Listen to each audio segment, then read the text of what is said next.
Hello, good evening and welcome. Of course, if you're not in the UK, then hello, insert time zone here and welcome.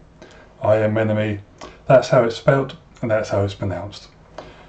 Welcome back. We're going to be playing Myst again, getting through the final two ages and having a look at the various endings that are available. First note of order, just a quick apology to a follower from the first stream. I did mispronounce their name. That was JMC Dave L, which is of course Dave Lister of the JMC mining ship Red Dwarf, so I do apologise to him. And we've got a new follower, which is the person that I know who is very sexy indeed. That is Somewhat Groovy. Thank you very much for following. So just before we start on Myst, a couple of things that I forgot to mention last time as well. When talking about the soundtrack for Myst, I forgot to mention that in regards to the soundtrack, it was obviously the game itself was made on a rather minimal budget. It overdid the budget it had, but still was quite modest in what it had. A fellow named Chris Brandcamp composed all the ambient and incidental sounds that we'll hear throughout the game. So it's everything that's rather background, so that's all the natural sounding effects we'll hear as we're playing throughout it. But the music that we'll hear throughout, all the themes, everything that's more actually musical, that was composed by Robin Miller, one of the two brothers that set up Siren Studio. Is also one of the two actors that appears throughout the game as one of the three main characters who I'll point out as we play through. The two ages we have left to play are the Selenitic age and the Mechanical age, which we'll go through in that order, which will just make things a bit easier for when we have to get to the final stage of putting in the last blue and red pages, just make things a little bit quicker. And then we'll have a look at the endings that we have to get through. And if we have some time left over, as I'll aim to sort of keep things between 2 and 3 hours, we'll have a look at another game that came out the same year that's something of a contrast. But what we'll do is we'll switch over to the game scene itself. And that has indeed loaded up. I thankfully remembered to save before exiting last time, because we do not want to go through the Selenic age again. Not Selenic, Channelwood.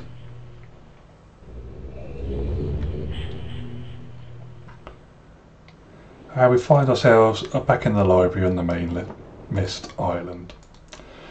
Now, as I said, the first stage we're going to be heading to is the Selenitic age. So we'll just need to have a look from the tower to get our first puzzle clue towards that, which is going to be the marker switch around the rather industrial brick building on this side of the island. So brace yourselves for the horrible noise. Did I forget to mark that marker switch? It is a distinct possibility.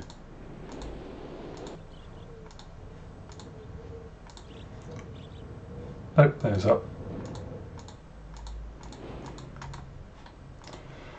Of course, the other thing I always have to say is, with older games, there's always a chance of things glitching out or occasional bugs, which can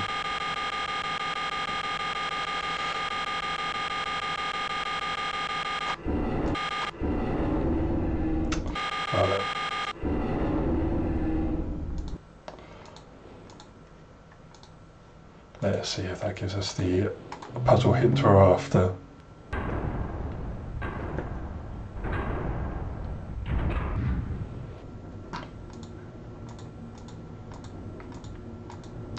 So, once again, we're using the tower to focus on the marker switches which are located around the island.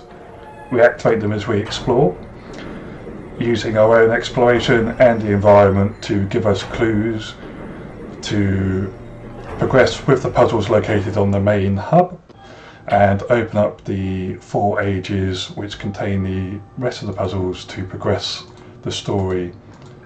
So this is focused on the rocket that's located on the island that we're trying to open, and thus we should have a clue available to open it. Key to the puzzle. There we go. We're told 59 volts. Unfortunately, I have that memorised from my childhood of playing this game, but obviously, just for example, I'll show you how we came to that process. As mentioned in my first stream, there is one puzzle that I will be going through, and I'll be showing you what the working out process for that would have been after we go through the puzzle, simply because I do not want to be wasting your time, essentially.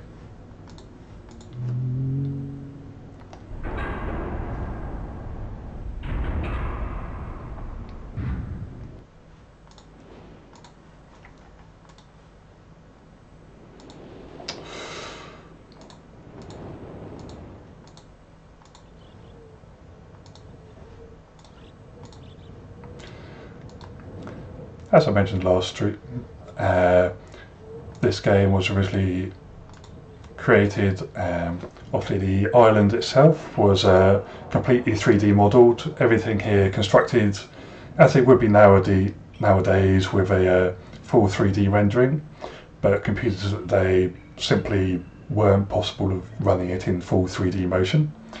Thus, snapshot pictures were taken of the island at certain integers and modified and just spruced up using the very first edition of Photoshop available at the time, Photoshop 1.0, and then modified using, at the time, Mac's HyperCard software, so that we get some sense of motion moving throughout, but obviously presenting this sort of slideshow format, therefore giving as much graphical fidelity as possible, but obviously at the reduction in smoothness.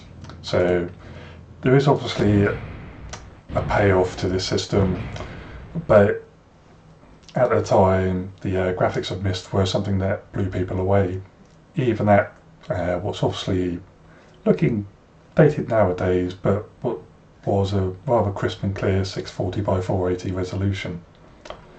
So we now see here rows and rows of electric generators, again somewhat anachronistic compared to some of the other things we've seen on the island, contrasting with again a rather 1930s Art Deco looking rocket, the Greco-Roman architecture, the sort of 16th century galleon, all combined in this sort of dreamlike surrealistic landscape that the island is by itself.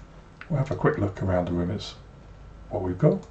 We've got something here just showing us the buttons we have and just what the two dials are going to be. So let's look at the panel itself. Switches 1 to 10, and we know that we need to get 59 volts. Let's have a look. Button 1 gives us 10, and button 2 gives us 7. So we see that not every button is going to give us an equal amount, and it's a fairly simple puzzle. We simply have to work out which buttons are going to work out for us here. A simple puzzle spoiler: if we go over 59 volts it will short out the circuit, and we simply have to head outside, pull the breaker to reset the power system and come back in. I can't quite remember the system of buttons, so we'll just work it out here, and it shouldn't take more than a few minutes.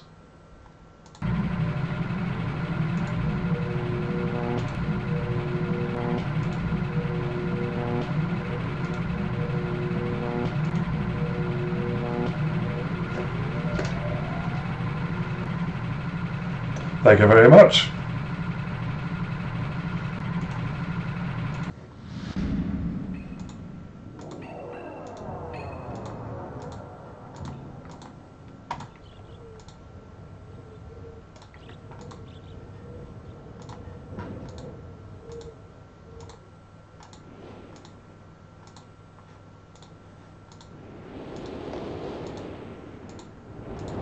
So the doors to this should now open.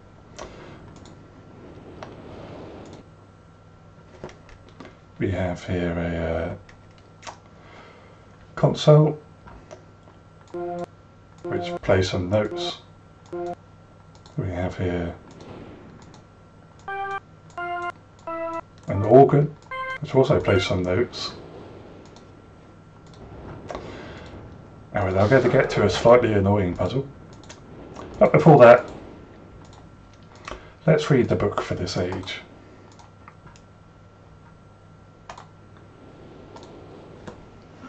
And of course, I will take a quick swig of water before we do so.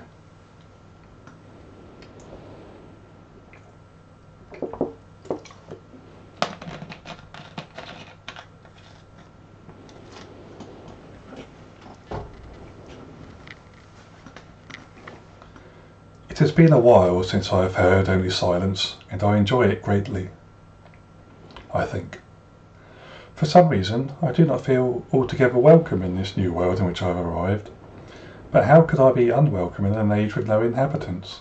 It is, of course, only in my head. This world is very beautiful, but I think I have yet to ever write in a journal that an age I have linked to is horrid or disgusting. From the grassy hill where I am standing, I can see green fields below, along with a few scattered forests. A rather large lake looms some distance from where I am standing, yet the water's blue can be seen plainly from here. The air is fresh and the sky is sparkled with white clouds.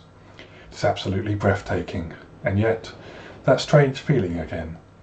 Perhaps it is the hot breeze that continues to blow from the north. Hotter than I would have imagined.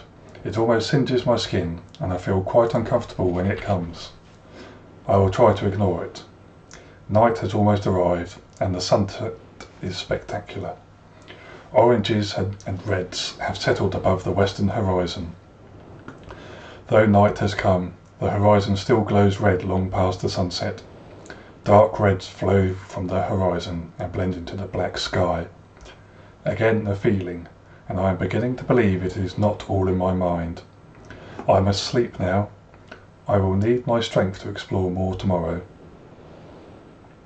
I have had to return home due to an unpredictable natural occurrence more frightening than I have ever experienced.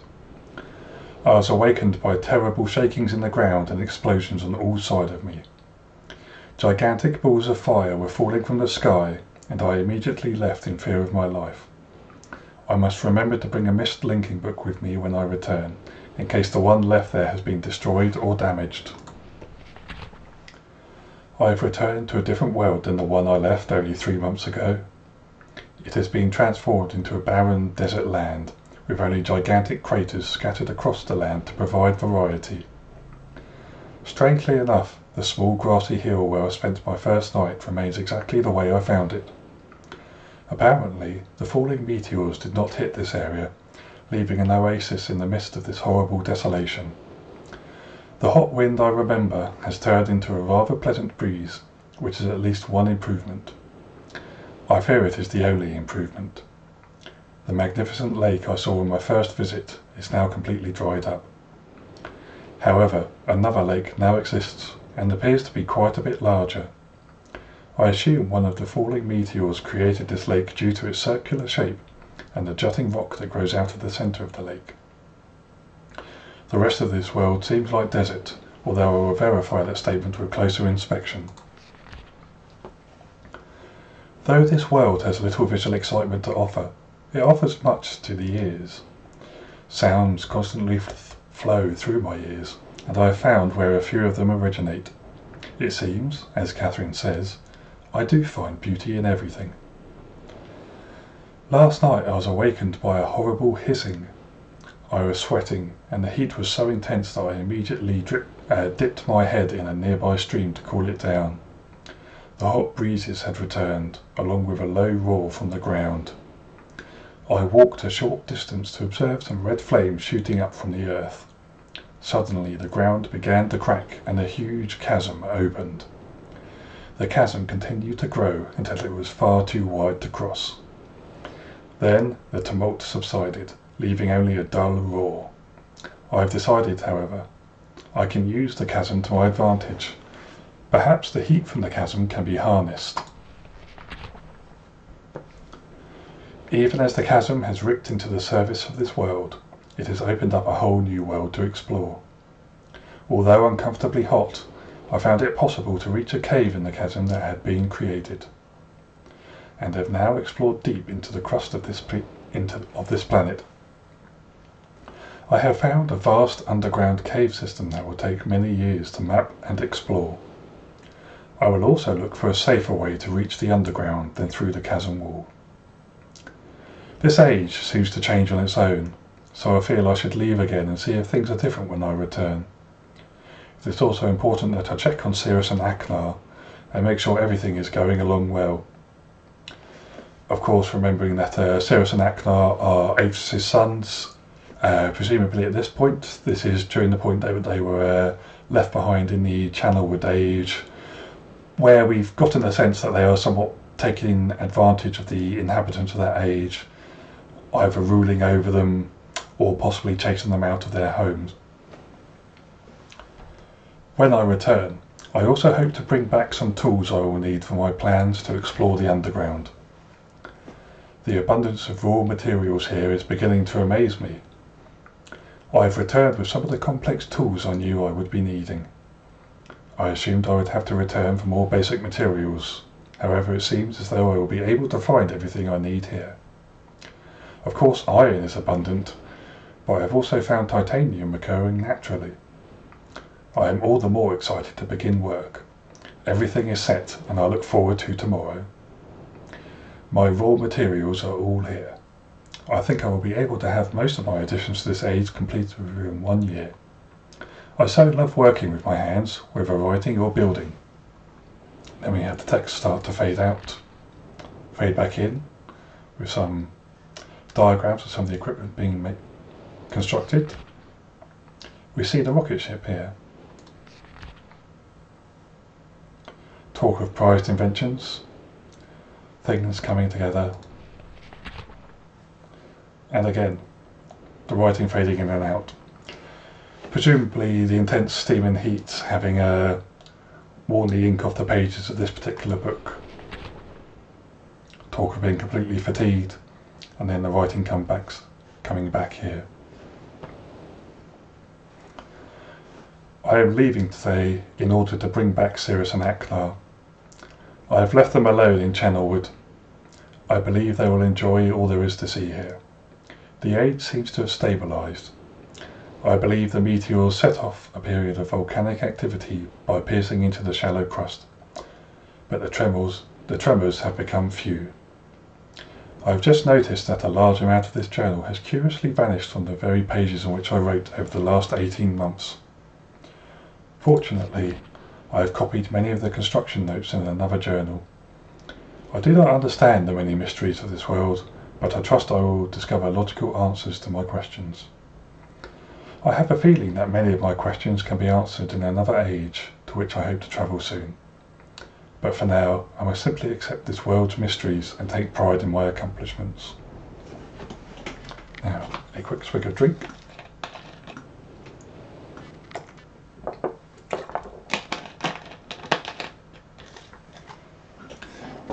And a quick note down of this particular puzzle. As we have noted, in the, well, we'll call it a spaceship that we were in just earlier, we had a keyboard layout. So we'll note down the notes that we have here. Number 1, we have is a C on the lower end of the keyboard.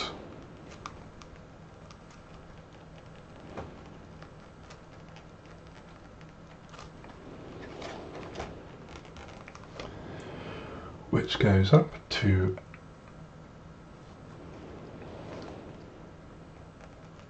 past the C to a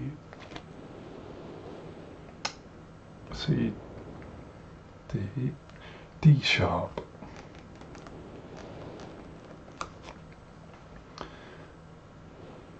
Oh no.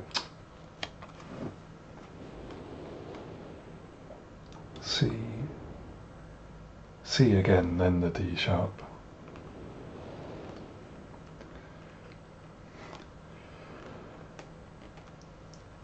Down to the F.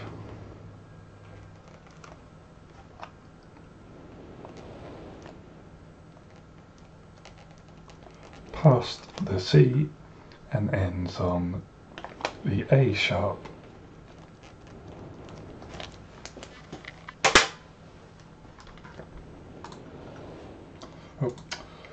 To make sure there wasn't anything else just past that page that I've forgotten about.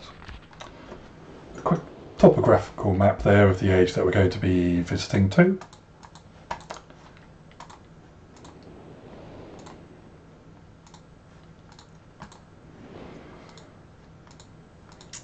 So let's solve our next puzzle. So what we're going to do here is listen to the notes that we're playing.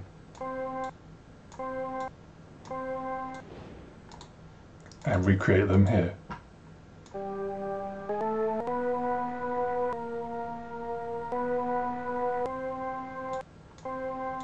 Sounds like a C to me.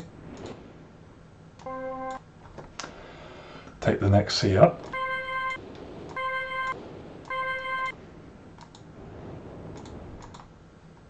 A bit too high.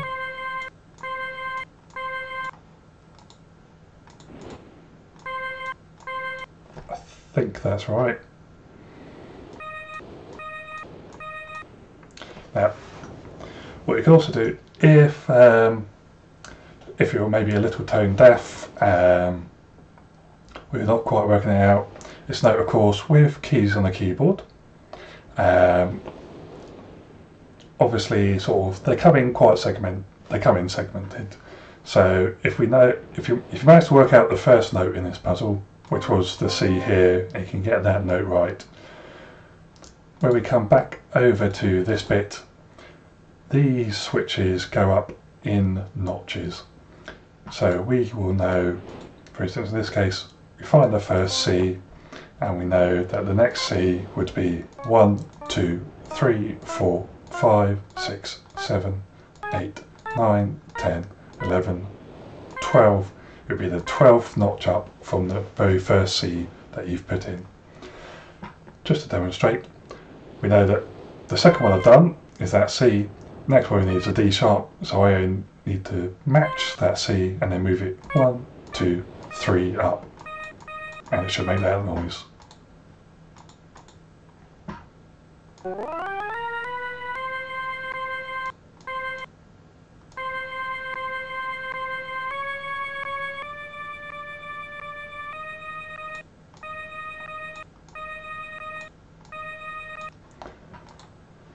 Just go over here, and you'll hear that tone matches.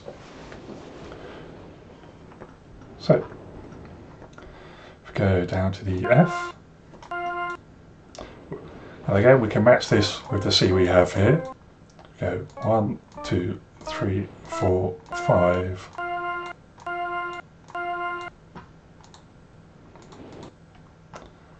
So match the C.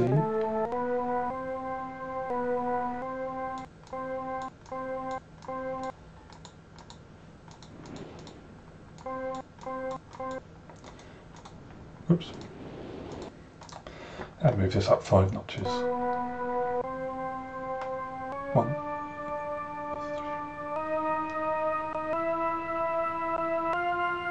That should be it.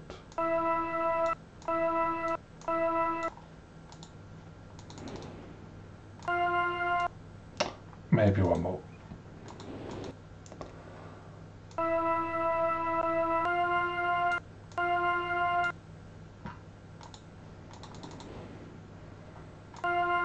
That sounds right.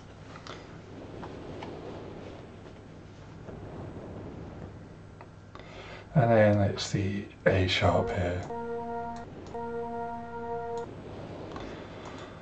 So once again, we match the C.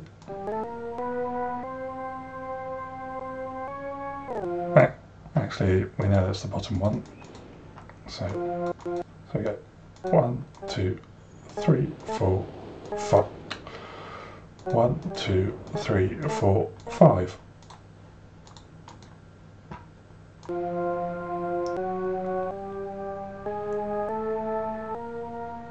Just double check that. Cool. So I can do it. Does help you don't have a shaky hand on the mouse.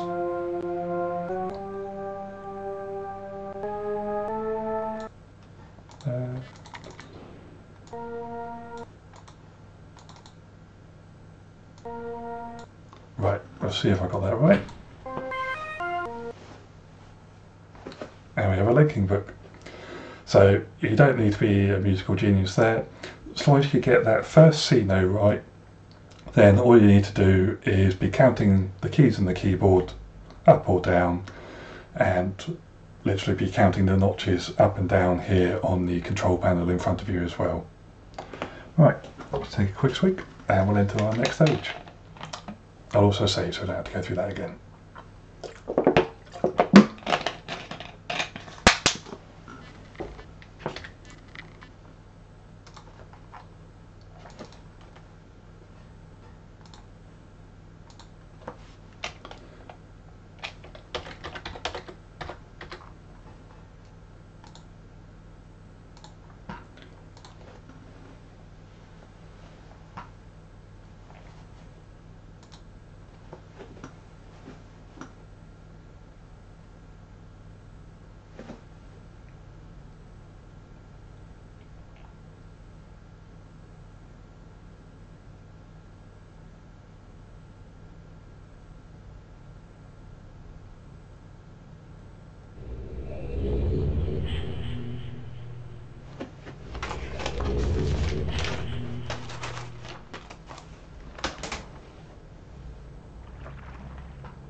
So we arrive in a replica.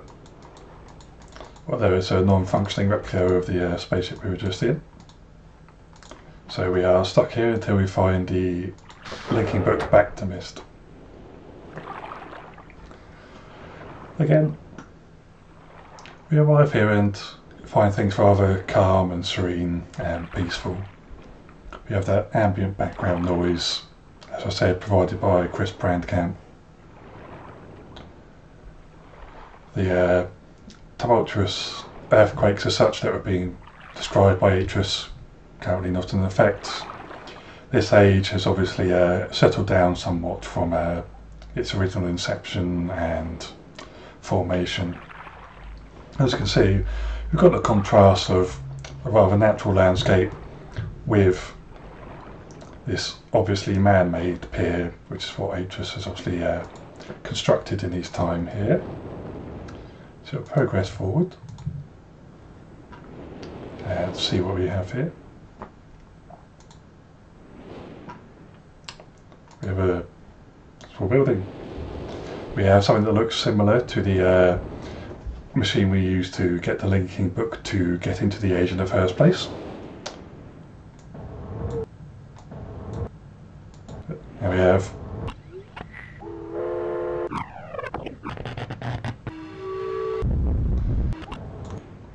instead of musical notes this time, we have a set of more natural noises. Can't interact with the speaker, but we do have a button.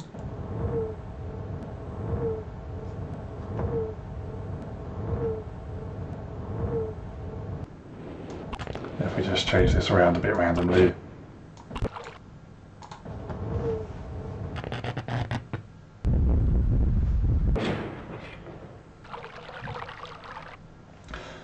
It would seem that the combination we are going to need to find out is the combination of natural noises that makes up the key to this particular lock. So we'll go and explore.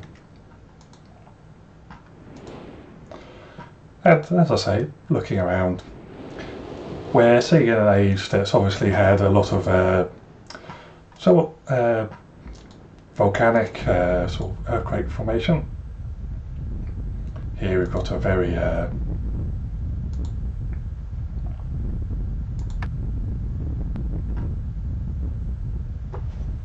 deep rumbling sound, some sort of fissure in the ground, and yeah, we can see there lava fire from a deep crevice.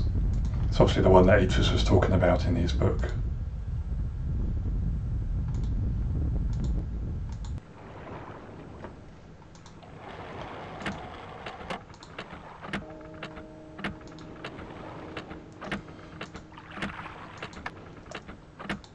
A form of a clockwork device.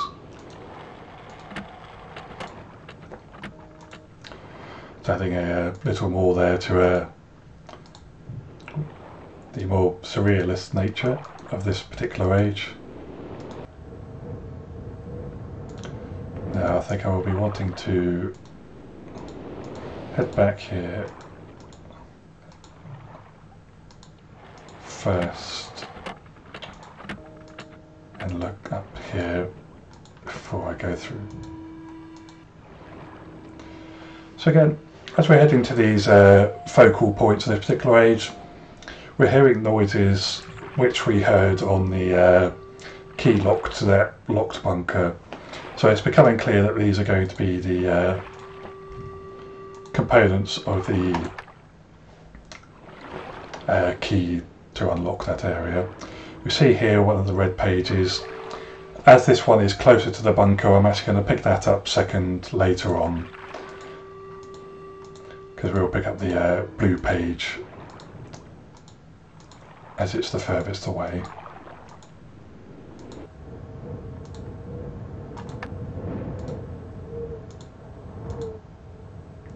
Descend down into the darkness.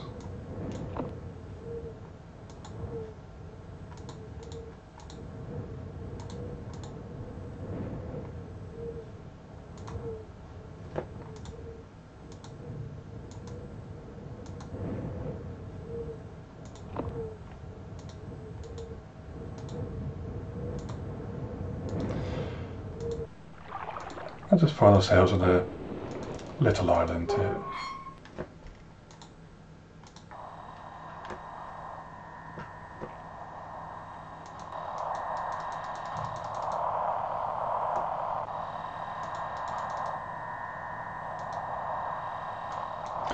What we're doing here is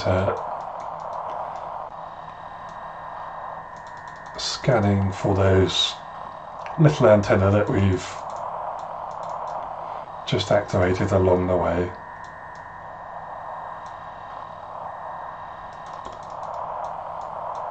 I believe that is the fire one over there.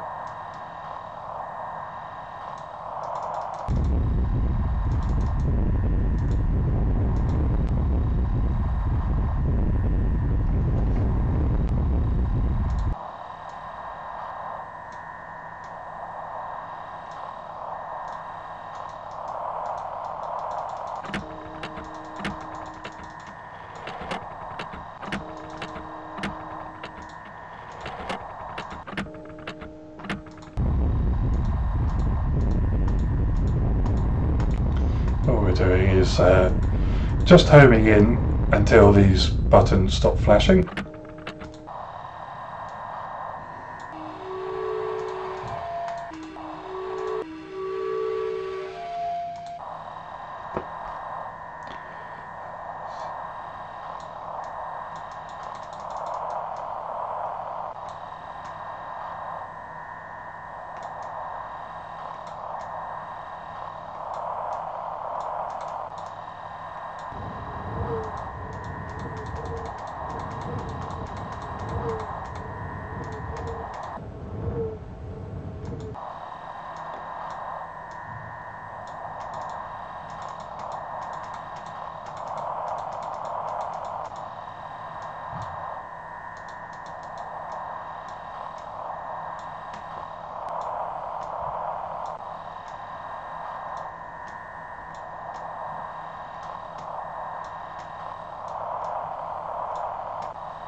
Should pick up the water sound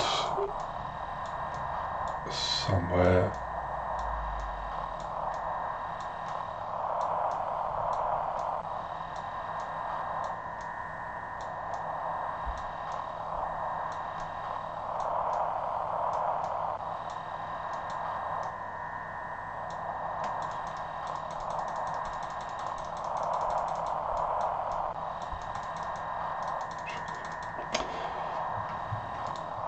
Unless, of course, I manage to completely avoid pressing the little button, which is a possibility.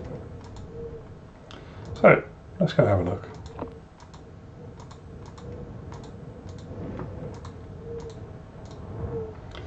So,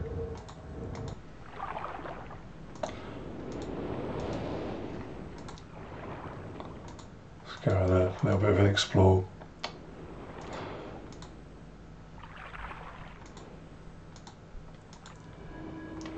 So that was the sort of new age crystal sound.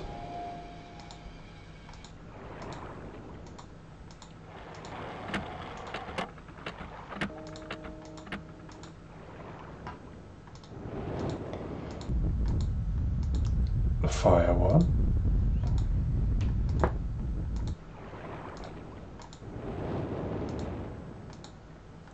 Ah, did we go over here?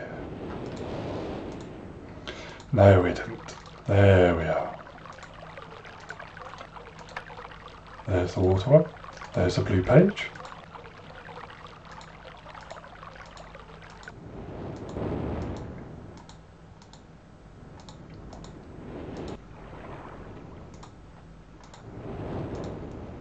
Just got to be able to go back to that little island.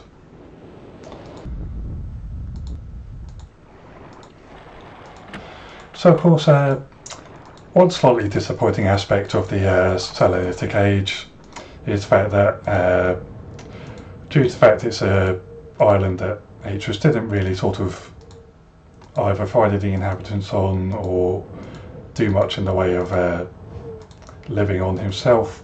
There's nothing here that alludes to Sirius and Aknar and them living on that themselves. So unfortunately there's not much of a in-depth look into their characters, so it's slightly underdeveloped in that aspect, and it is a shame. Thankfully the final age we'll be looking at, the mechanical age, does feature one final set of quarters for each brother, so we'll get to look at that a little bit more. But it's just a sort of a small disappointment on that side of things. Now this should finally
okay.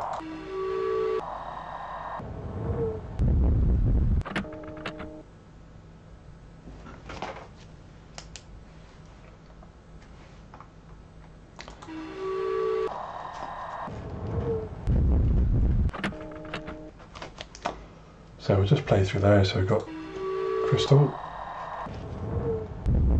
water,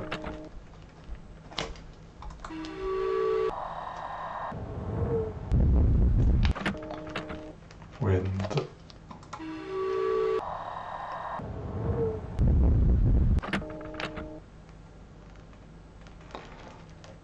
fire, clock.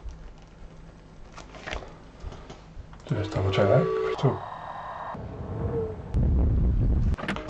For whatever reason it is not picking up the wind one, but I'm not going to leave us trying to pick that up all day. Maybe a glitch. Fortunately, as stated, these old games can sometimes glitch out from time to time, even with the work done on getting them emulated and running on up-to-date systems.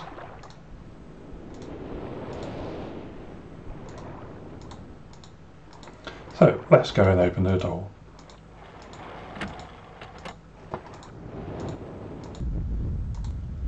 Let's go down the right path and open the door.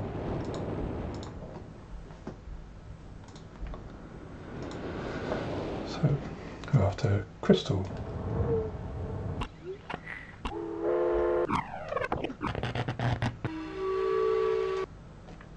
Water.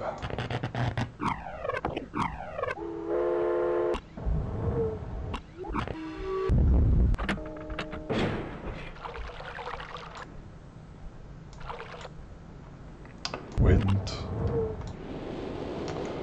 Fire. And clock.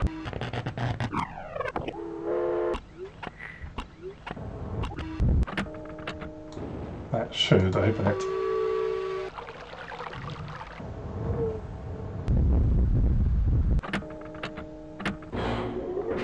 There we go. Right, quick save so I don't have to go through that again.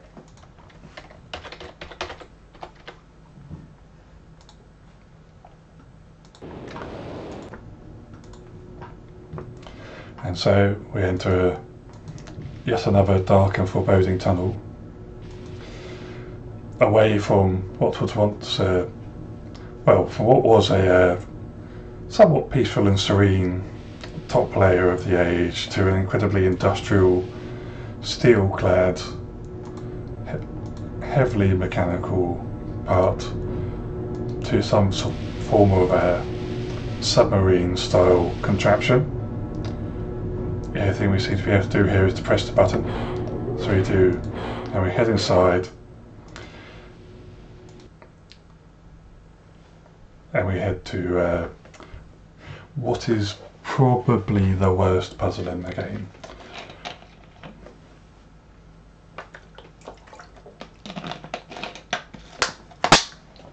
So, what happens in this puzzle is we press forward and we will be taken to a essentially an FMV maze on a minecart rail type system.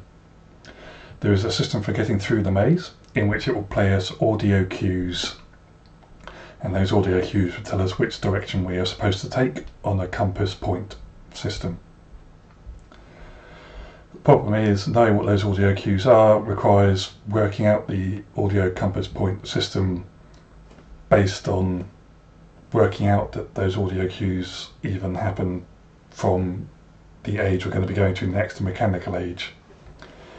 You could in theory work it out, but it is convoluted to say the least. So what I've done is ahead of time written down the directions, and we're just going to get through this, especially if we will be going through it twice to get the red page.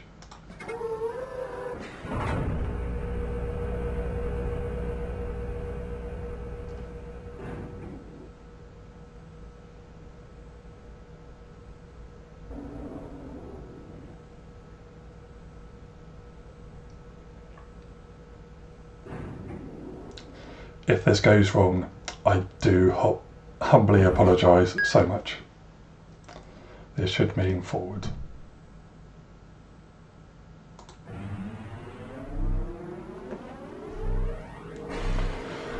Of course, as explained before, with the QuickTime movie format being in its infancy at this moment in time,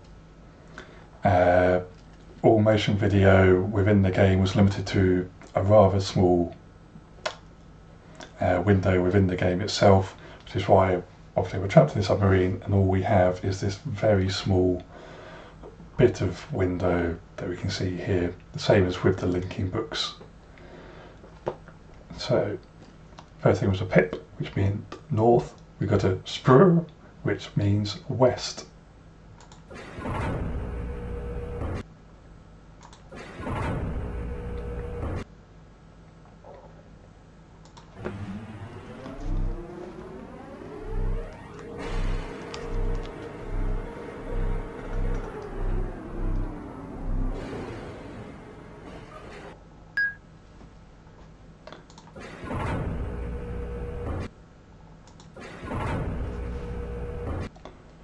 Pip the north.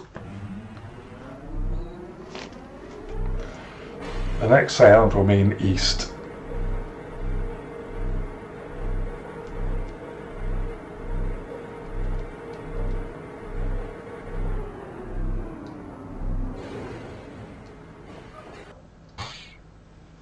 Spring.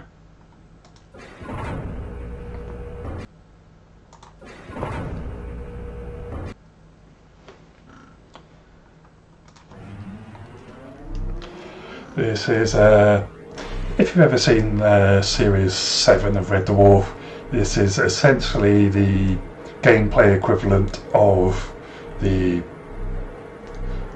duct pipe making a noise in Kachansky's quarters. It's not great. It's east again.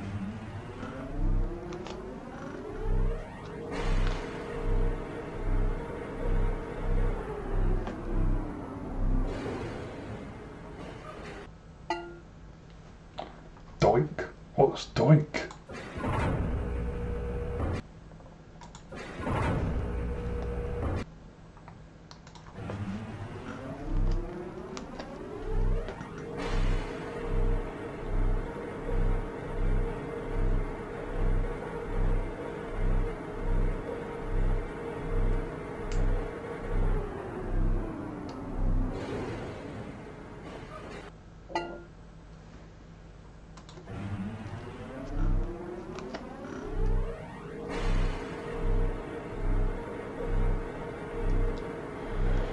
Now I'm sure you can imagine that this was unfortunately a bit of a miserable experience as a child trying to work this out the very first time. I am not ashamed to say that I used the built-in help guide that the game provided. Right, we want to be going west.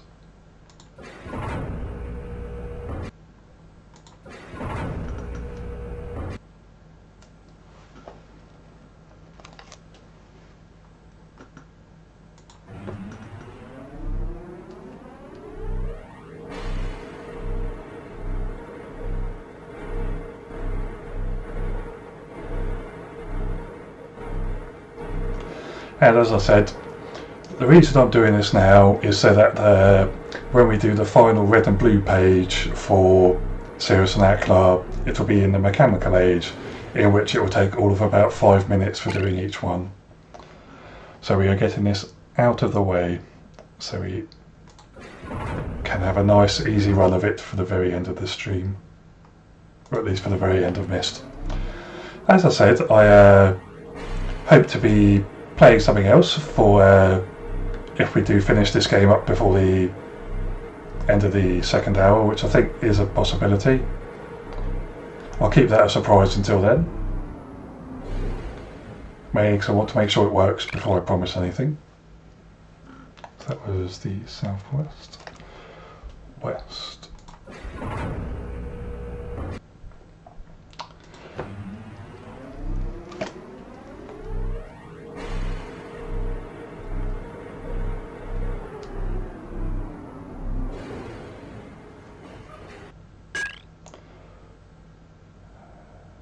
Northwest.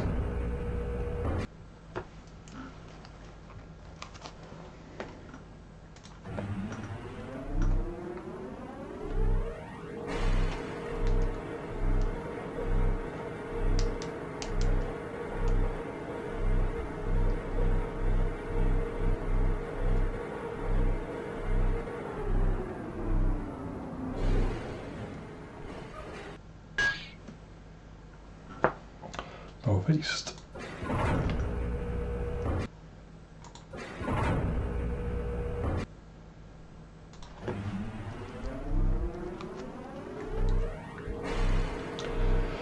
See, the thing is, sometimes I don't mind amazing games. It's not a problem when it can be solved like a normal maze. You know, you can essentially like follow the left-hand wall.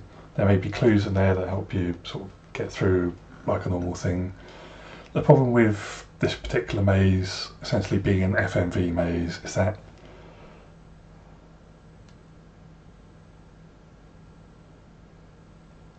uh-oh, I've lost track of where we are. No.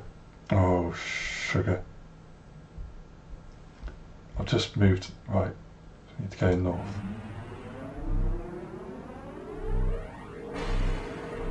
Oh my god. Please, please, please say I'm remembering this right. Right, fingers crossed it's going okay. But as I was saying, with an FMV maze, it's not much fun to navigate, especially as we'll be doing it 2 times over. There's not much you can do to sort of make it easy to navigate. So hopefully southeast, this should be the final one. And we should make it to the linking book back to Myst. Yes, we have. Thank goodness for that. Take a quick swig of my drink.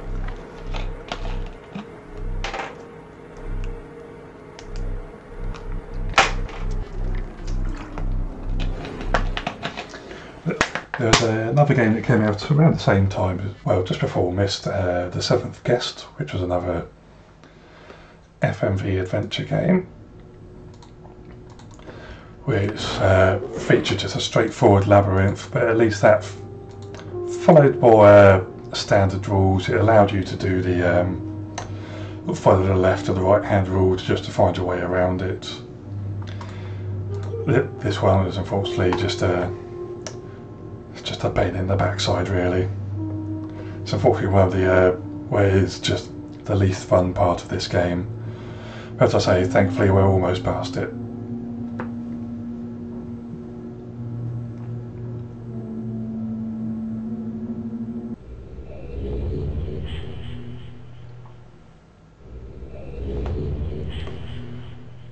So we find ourselves back in the library. We have the third blue page, and so for the first time in this stream we'll see what Aknar has to say. I figure that he's unlikely to be any less manic than last time.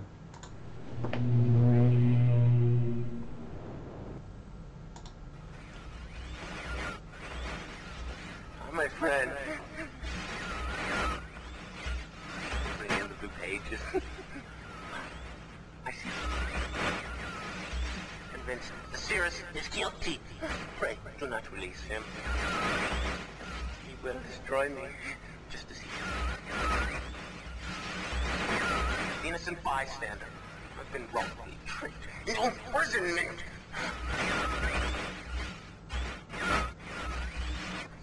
You have observed his unbridled lust for riches. In the 4 remaining worlds,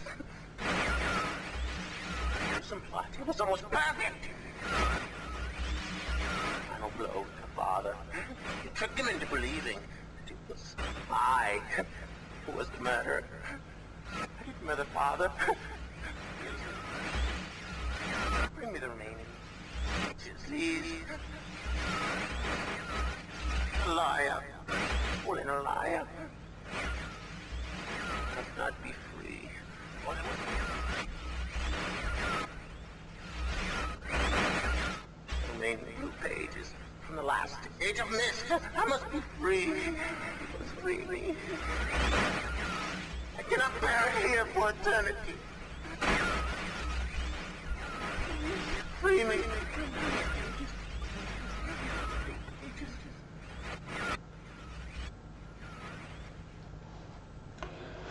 And so we're seeing Aknar much the same we have in the previous times we brought the pages to him, blaming his brother for tricking him into the prison book. As we've seen, sort of as we bring more pages to him, the static is starting to fade away somewhat more. We're seeing more of Aknar in each instalment, if you wish to call it that. However, he's not really seeming like much of a trustworthy fellow, so we're not sure if it's worth bringing him back that last page, but we'll still see what happens when we do. So we'll start to head back to the Selenity cage to fetch the second to last red page. There should hopefully be a quick stop.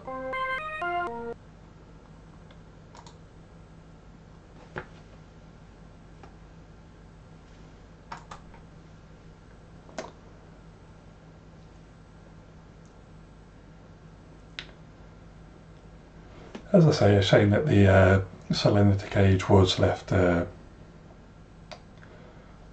guess, not quite unexplored, but underdeveloped. Again, it's, I'd say, one of the prettier ages, especially given what sort of rendering technology you could do back in 1993.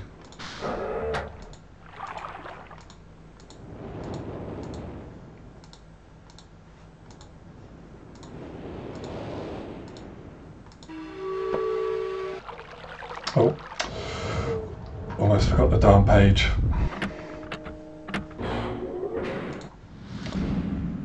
Let's go fetch that. Believe it was up here, or not. Was it in the crystal area?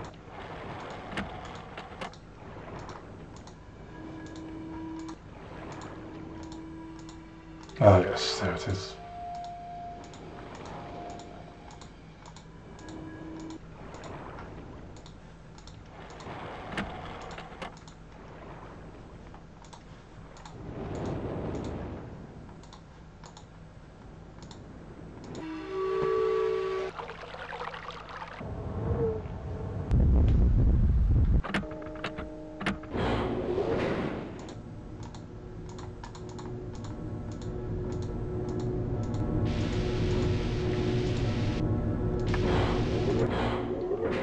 Now, what I'm going to do is, as we've reached our first hour, is I'll pop us on a 5-minute break, and during that break I'll get through the horror of the FMV maze so that you don't have to sit through it.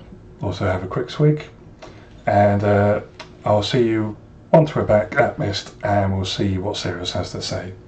So if you give me just a moment to make sure that I've got you on, everyone on mute who should be on mute, and I'll see you in 5.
We're about halfway through the FMV maze, even though we've been at it for about 6 minutes. But I didn't want to make you think I'd abandoned you, so we'll just get through the rest of it.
So, Aknar, as we saw in the book there, played by one of the Miller brothers, played by Rand Miller, who also plays Atris, who we saw earlier in the Vision Pool, and we'll see later in one of the endings of the game.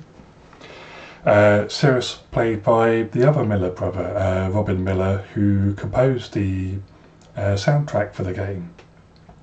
As I say, budget was a bit minimal. So obviously, sort of as much of sort of acting costs, production costs were kept in-house as much as possible. Rand Miller has said that sort of he hates acting, but went on to portray Atris in Myst and 4 of its sequels, and provided voiceover for Uru, Ages Beyond Myst, which was the online version of Myst, which both failed and succeeded at the same time.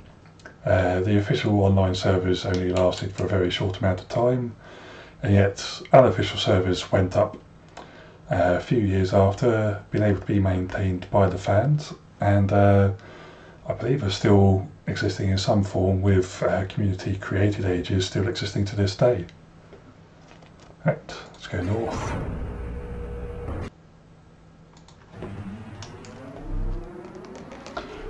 Next junction point should hopefully be the last one. There we can say goodbye to this godforsaken place.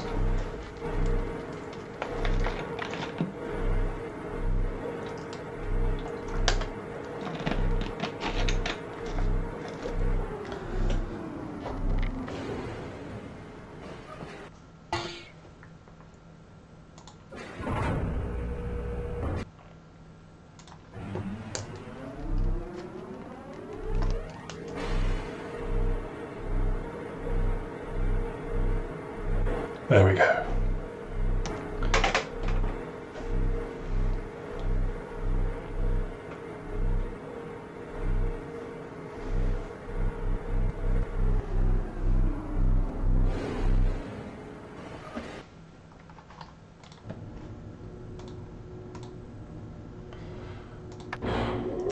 So look at it. So it takes a full 10 minutes to get through that entire FMV maze, even if you know exactly where you're going.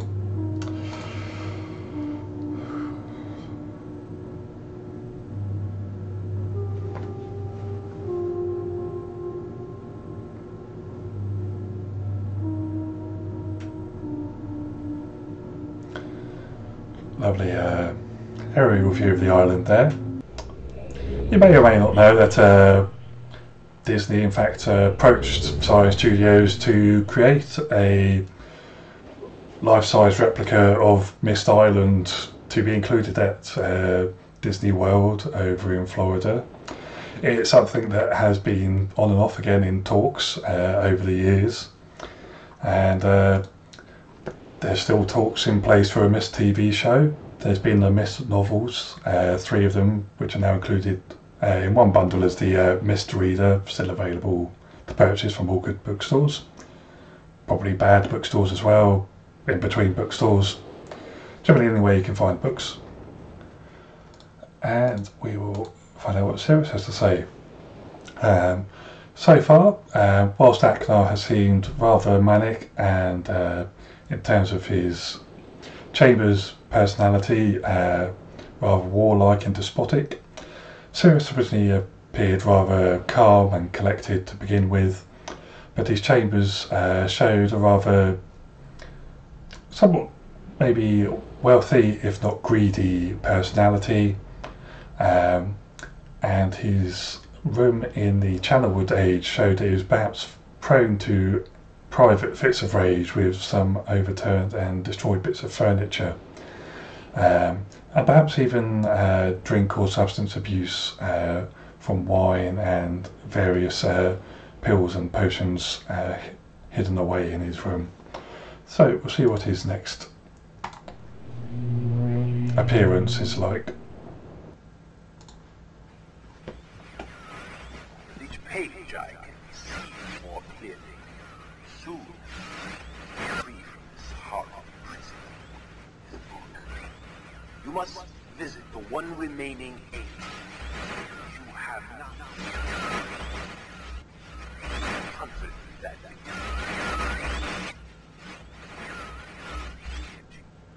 my brother Aknar is demented. He is guilty. Took advantage of the freedom our father had given us. Aknar did it.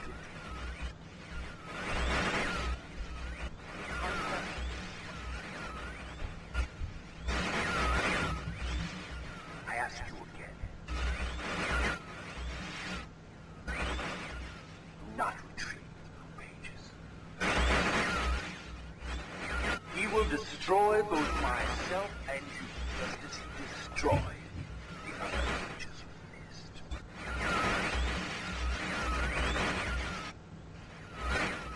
Never will escape. You must simply bring the regiment. The story that I, your wisdom, you will see that I am innocent and he is guilty.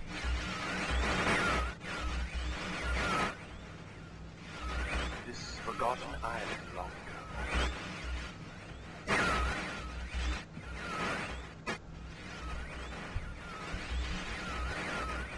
I will owe you my life, and you will be greatly rewarded.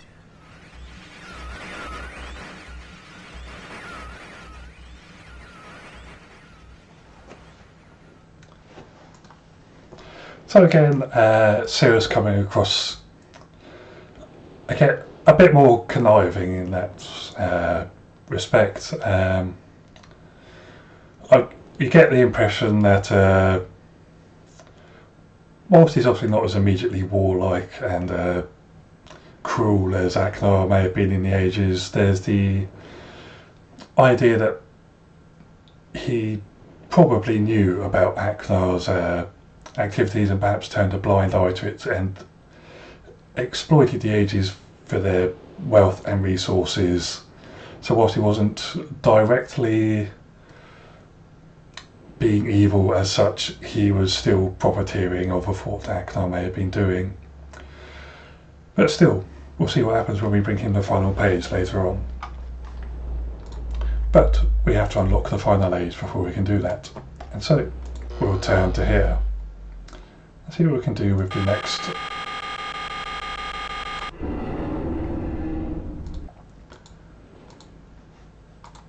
See what our next clue is.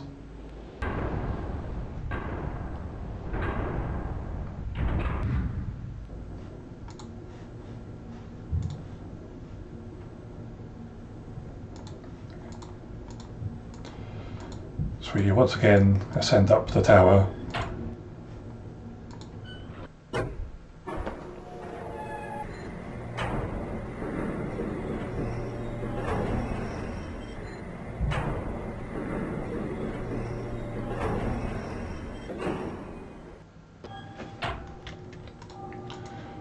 we can see that our focus is pointed on the cogs that we first saw when we arrived on Myst Island, and that seems so out of place with the surroundings that we saw.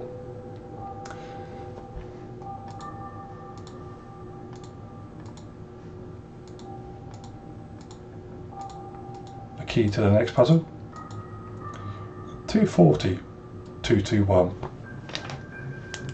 Just note that down.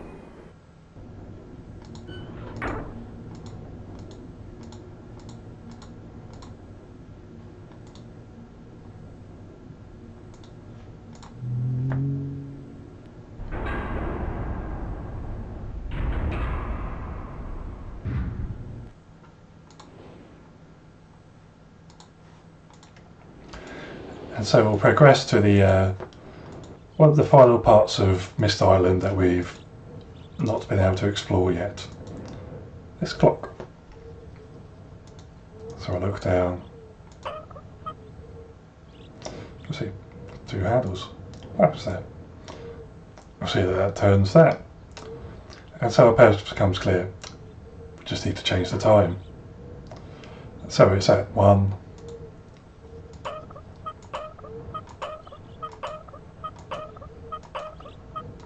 And so just make sure that it comes round to the 8, so it's at the 22 position.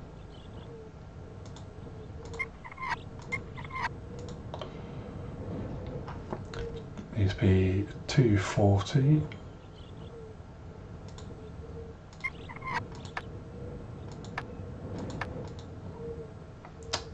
Of course.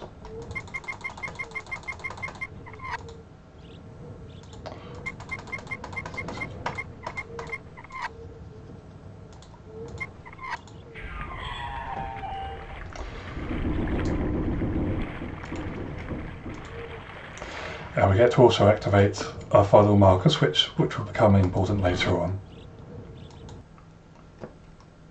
We enter inside, we find a weird mechanical cog device. One lever, currently does nothing. Pull on one, it moves 2 cogs. Pull on another, it moves the top 2 cogs. And sadly the purpose of the 3 numbers we received earlier on at the top of the tower become clear. We need to ensure that the numbers going down read 221.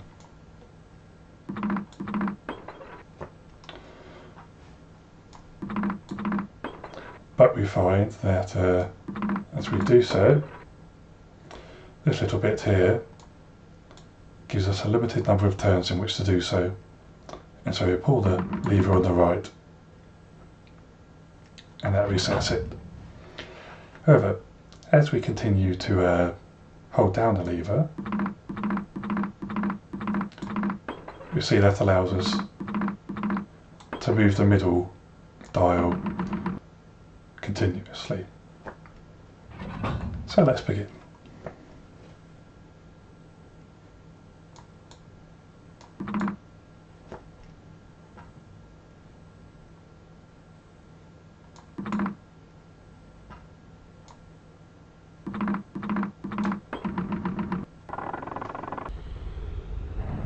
Easier when you know how. And so we see that this cog relief here is moved to reveal some sort of platform. We can't interact with that, but it looks similar to the one that we saw when we first came to the island. And so if we're going to be travelling to a new age, we will need to just read up on that age before we travel into it. Oh, book. Ah, that one there, of course. So I'll take a quick drink of water.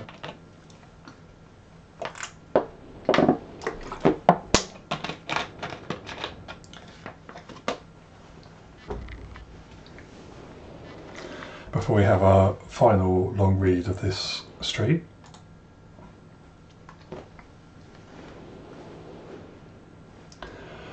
Before arriving in this age, I was determined that it would be a journey to a world very different from my previous adventures, and it was. The sky here is dark and grey and incessantly displays flashes of lightning in the distance. I met a very old man with a long beard and hair that hangs to his waist. He is very feeble and has trouble even moving. This man has obviously been through very many things in this strange world, and I have learned many things from him. He has told me an interesting story of this world's history. Years ago, he told me, there was a beautiful city that rose up out of the water. It housed many people inside its walls, and the people had everything they wished for. The city was surrounded by 3 high hills, which rose higher than the city. On the east hill of the city rested a large lookout post. The people of the city had constructed the post expecting visitors to arrive from the east. The people had no means of travelling on the water, which forced them to merely wait for friend or foe. As time passed, friendly visitors brought rumours of an enemy that existed beyond the horizon. The people grew fearful, yet nothing happened. One day, the usually sunny sky became as dark as night, and black ships appeared on the horizon. The lookout post's attempts at peace were turned away, and the sentries there were easily overwhelmed. The ships continued to wreak havoc on the city, apparently destroying everyone and everything. After the foundations of the city were destroyed, the city sunk deep into the ocean, and only the lookout post remained. The black ships sailed away. The man continued to say that 8 people had hidden and managed to survive through the attack. In the 9 years since the attack, 2 of the survivors had died. He also said that it was rumoured that 10 years from the attack the enemy would return to finish the destruction they had started so long ago. I have decided, since hearing the man's story, it would be admirable to save this civilization and stop this enemy's plan of destruction. I am excited about the adventure that awaits me, and an idea has sparked in my mind to provide a needed defence for these people. I met the remaining survivors today, and I began work on a plan for protection. After a short absence, I have returned to this age with my 2 sons. They have, as of yet, travelled rarely with me, and they are understandably excited to be here. They have grown considerably since Everdunes, and it is already obvious to me that they will be a great help this time, instead of the nuisance they have been in the past. All 3 of us, along with 4 of the healthier survivors, began construction today. We are building upon the old city's ruins, which will provide a perfect foundation for our fortress. My sons have been spending much of their spare time on the South Island, where most of my materials are stored. I am very pleased with their intelligence, and their creativity is refreshing to see, as they work on some small projects of their own. It has been over 4 months now, and construction is going well. My sons love the world except for its grey sky. They detest the grey sky, and tell me many times they wish the sky here were like the blue sky in Myst. The old man I first talked to tells me that the enemy is due in 4 months. I feel we will be ready when the time comes. The man reminds me of Emmett in many ways. I often wonder how Emmett and his people are doing. This, of course, being a reference to Emmett from the Stowship Age, which we covered in the first stream for Myst. It has been 6 months of work, and we have finally finished the fortress. It rests between the 3 hills, which are now only islands due to rising water level that the people experienced after the attack. Inside the fortress, I have designed the most intriguing device. It makes use of a technology called holography. I began experimenting with on my visits to Aspamere. It will be working in a couple of days after I compensate for some small miscalculations. This holographic device will enable the survivors to learn to use the fortress. The enemy is due to come soon, and I trust the fortress will provide sufficient protection for all of us. And a quick layout of the age that we'll be going to visit next.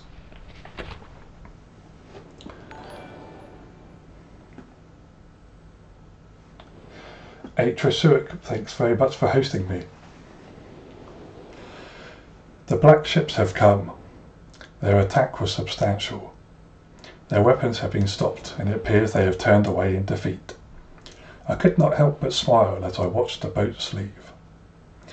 Last night we had a small celebration, and the old survivors danced their dances of old. My sons did not understand why the sky had not turned back to its original blue. The old man told them that the storms would never end until the enemy was destroyed.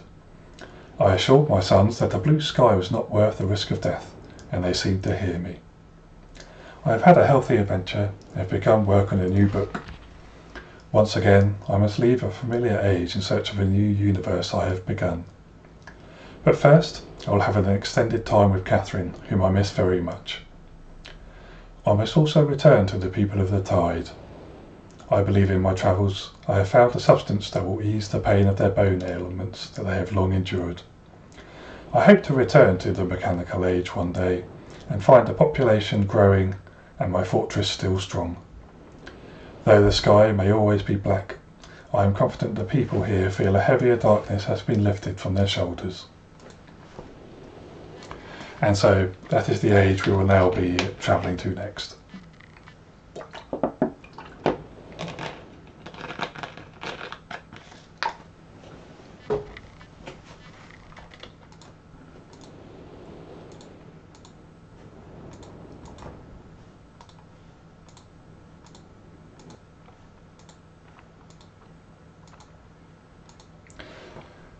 And as we found in the clock tower, this has now moved, and we find our next linking book.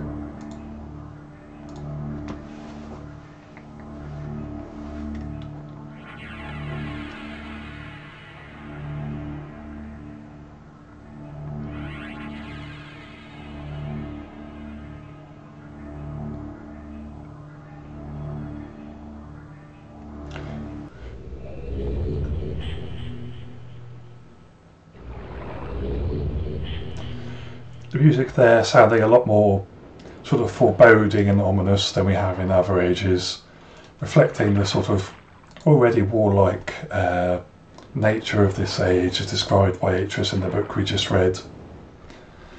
The entire place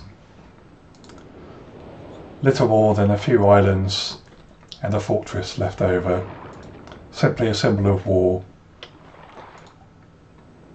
As the first thing we come to, a panel, some symbols, but we do not know the combination yet.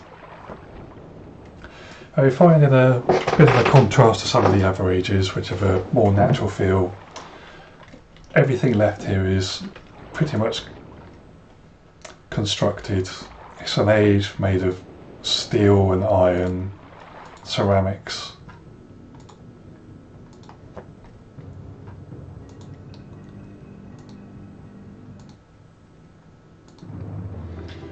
And we come quite immediately upon Sirius's quarters here. Again, we're looking at something very opulent, very almost monarchic. We've got this poster here of someone in a very regal pose. We've got more of these sort of mystical office toys, as I referred to in the previous stream. A model of the galleon and the rocket ship from the original Myst Island. Everything here is exuding the sense of someone who wants to live in style with the best finery. A telescope for surveying the surrounding area. A very fancy clock, evoking the one that was on the original Myst Island as well. And I get a very ornate throne. it's again summarising the character of Sirius that we've seen so far in the other three ages.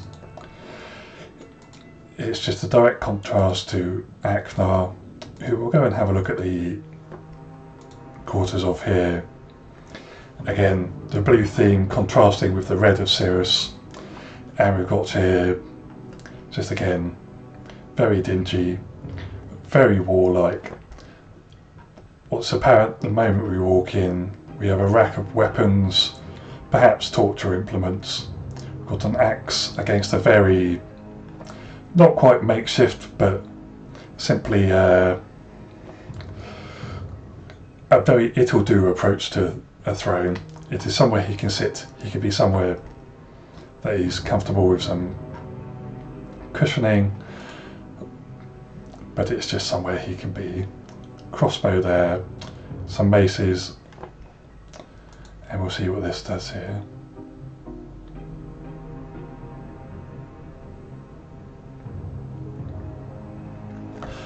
Not exactly the sort of toy you'll be giving to a child.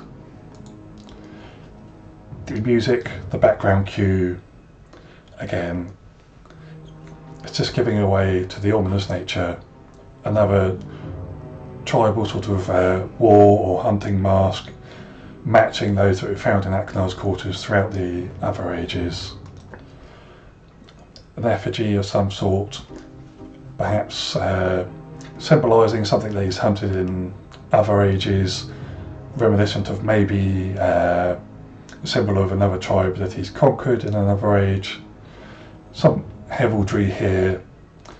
It's all matching into what we know of Aknar so far.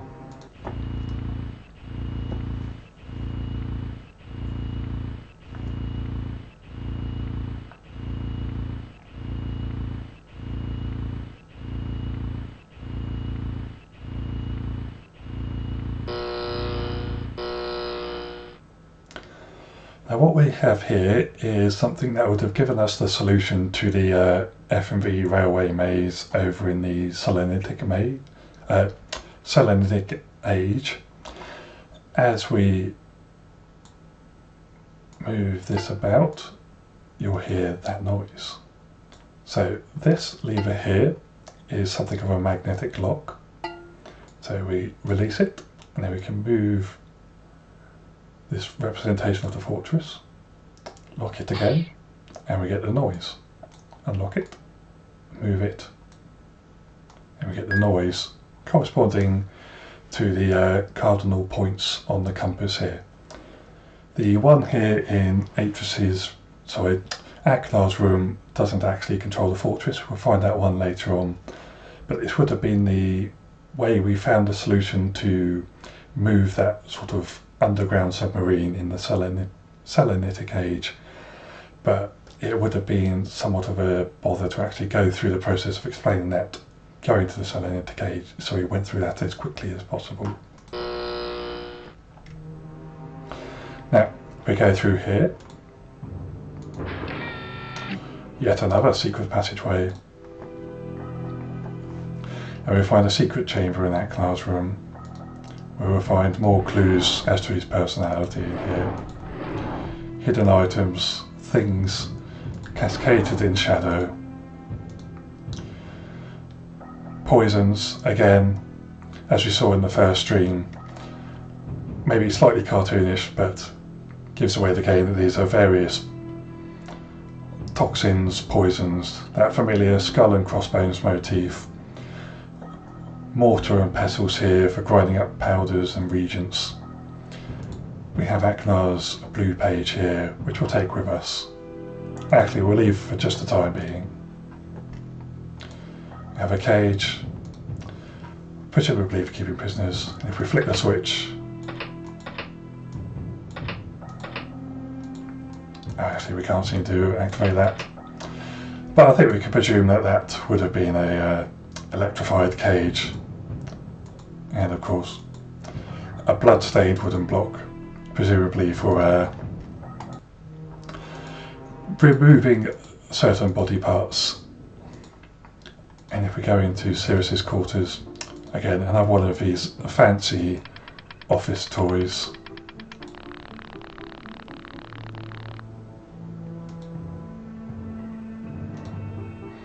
We search by his throne, hidden behind here. We find the again the trappings of Sirius. More wines, letters here. Sirius, your greed sickens me. Your desire for wealth and plunder is never satisfied. I will instruct my subjects not to pay your new tax, and you know they'll listen to me. Regards, Aknar. And so we receive our biggest clue as to Sirius's intentions with the inhabitants of the ages. He is perhaps quite as evil as Aknar, just in a different sense. He is primarily motivated by greed and profit. He will extort the victims of ages. We see here on the floor more coins.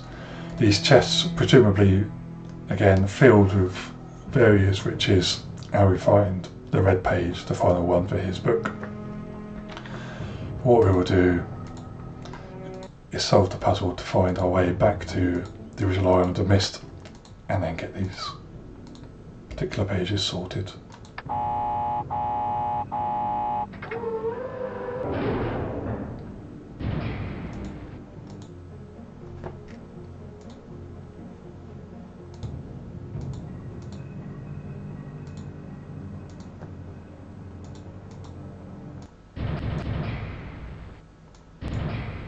Damn it.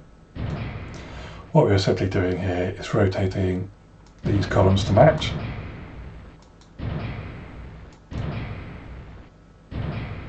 There we go. And that will allow us access to the elevator upstairs.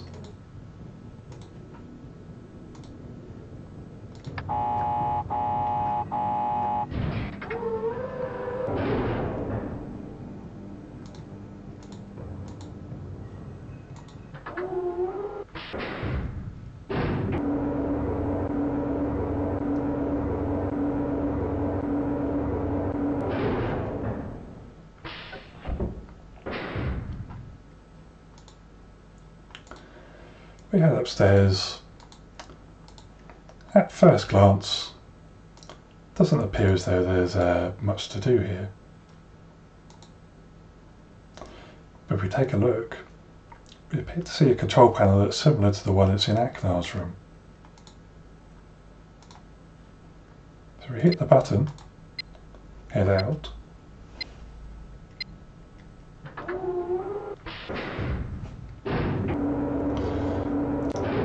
And the lift descends.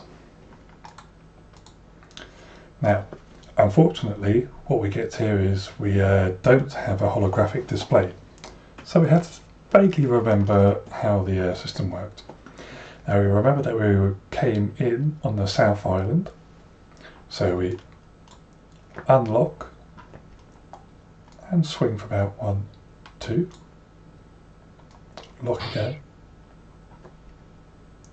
Hit the button.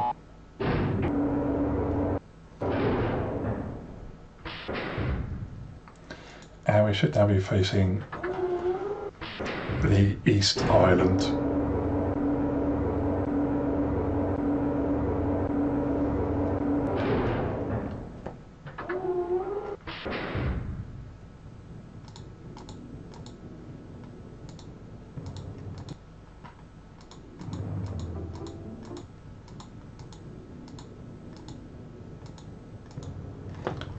Here we go. I will explore upwards. And we find a pedestal similar to the one when we first entered this age. It only has 2 symbols, so we can presume that the other island will have what we're after. So I'll copy these down. Sort of 3 mountains and a sun and a half moon.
unlock. We should hear a pip noise if we're facing north after this. 1, 2.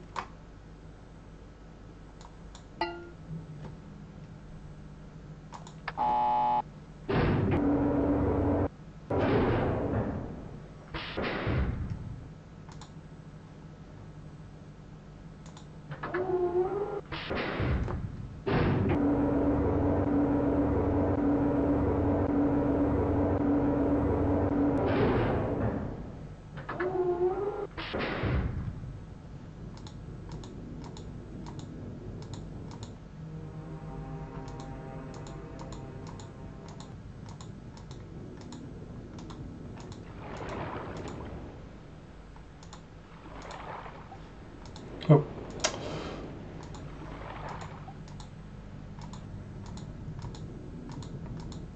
I appear to have reached the wrong way.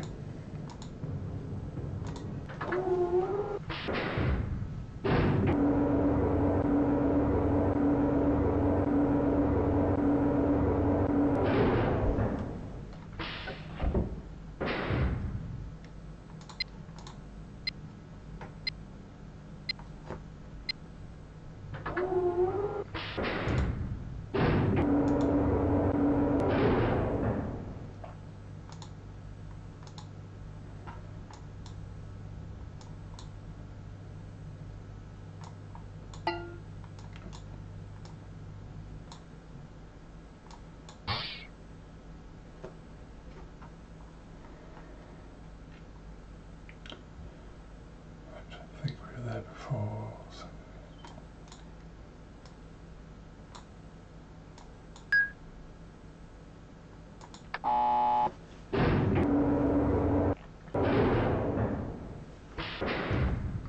This should be the one I want this time.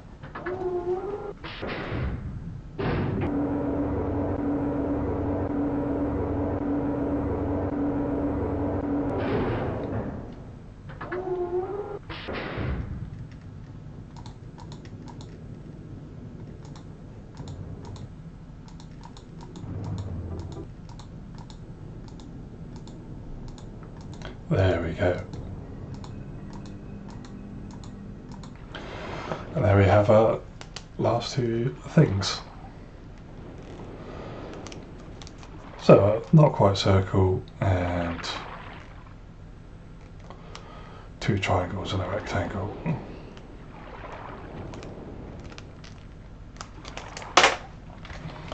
Now we have all the bits we need to get back to Myst. We know where the 2 remaining pages are, and we can work towards reaching the 4 endings of this game.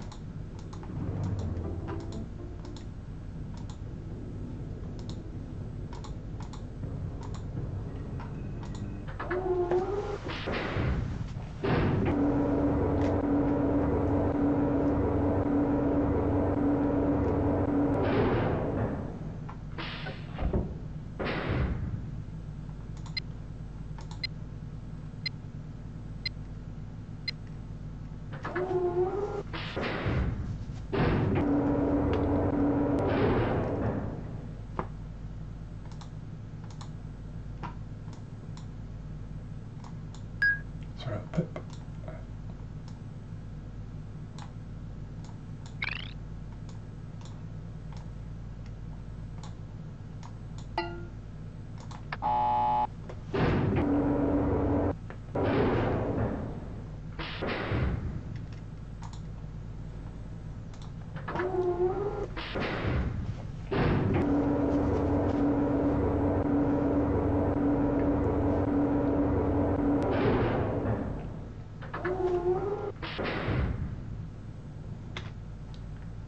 We'll just save the game here.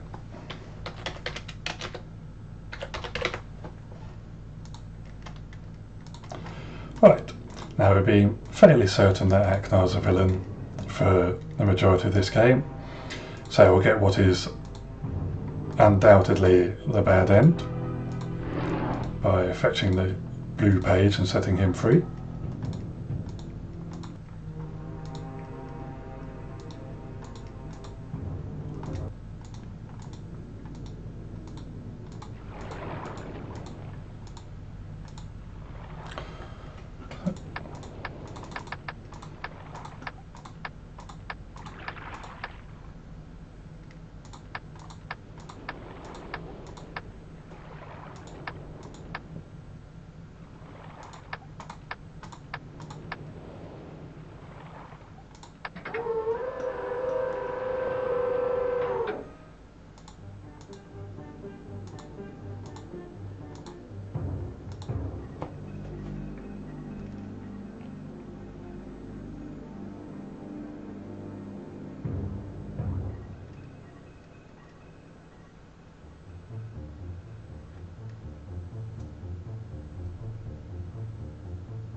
Okay, so final blue page to Acknar's book and our first ending for Myst.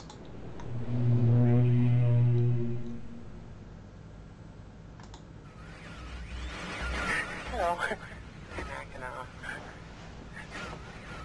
I'm glad to see that you've returned to help me escape from my wrongful imprisonment. He was serious who did this to me. Serious. My wicked brother. Do not listen to him. I warn you. He's a liar. Do not be persuaded by his evil lies. I believe him. He killed my father. He will kill you.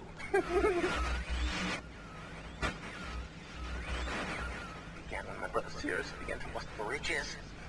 He stole from the ages of Myst. He hoarded riches for himself. My father slipped away his watchfulness. My sick brother secretly pronounced himself king. King of the ages of Myst, he said. He began to look upon me in disgust. Slowly, brother! He did him! And then Sirius began to destroy the ages of Myst. He burned their forest. He tore down their structures. He flooded their lands. He murdered their inhabitants. He destroyed all but 4 of the ages. Of course, I had a woman father. When I finally found him, there was Sirius also, talking cleverly. The lying tongue of a serpent. He had convinced father that it was I who destroyed the ages. He convinced father that it was I who was greedy for wealth and plunder. And Sirius dealt the final blow. He tricked father into believing that I was the murderer. But Sirius did not feel as fast a blow as he planned. And his father died a slow death. He at last doubted my brother's clever lies, and so in dying, father imprisoned us both. Unsure from which of us the blow had come. I swear to you what I say is true. Release me. You must release me. My brother's a deceitful liar. He deserves punishment. I only wish vengeance for my dear father. He's murdered. Believe me. You must only recover 1 additional page to release me from this prison. It's the easiest to find. Go to the bookshelf. It's in this library. On the far right side of the middle shelf, there's a burned book, which is different from the other burned books. This book is filled with patterns. Find pattern 158. Mimic its design on the panel in the fireplace. Doing this will bring you to the last blue page. Remember, take the red page. Only the blue page. Return quickly to me. Do not touch the green book. It's a clever trap to imprison those who have not been warned. Do not be tempted, or you will rot and die, imprisoned as I am. I tell you, if you follow my instructions, it will be well worth your while. I promise you that. Go. Go.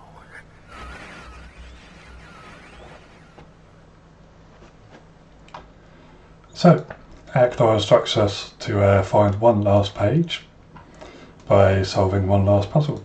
We need to go to the middle shelf, last book, find number 158.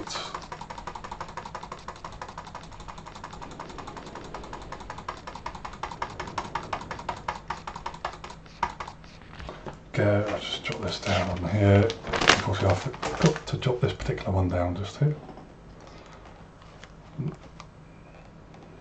3, 4, 5, 6, 2, 6, 3, 6.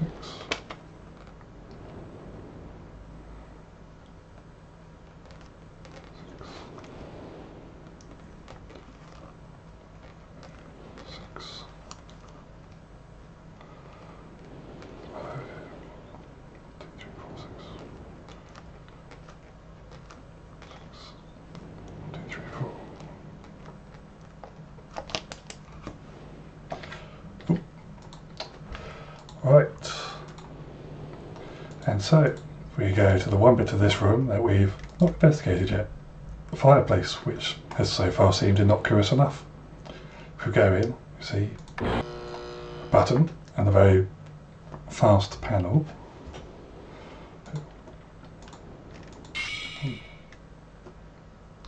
3, 4, 5, 6, 2, 5, 6.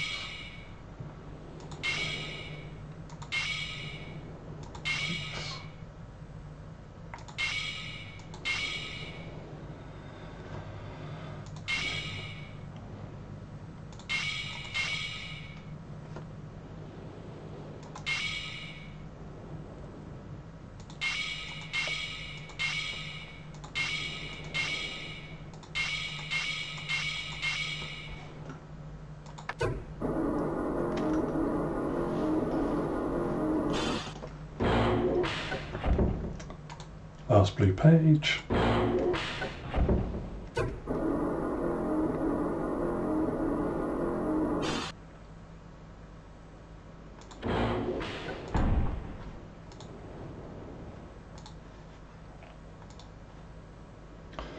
And we'll see what happens.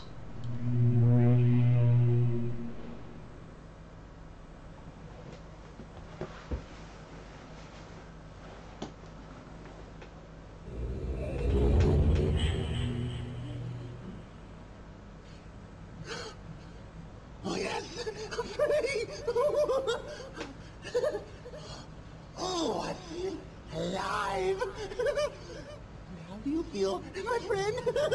Oh, but over here, perhaps the pages you worked so hard for. What? Yes. Oh. Perhaps you're seeing the world from my point of view. Yes. Oh.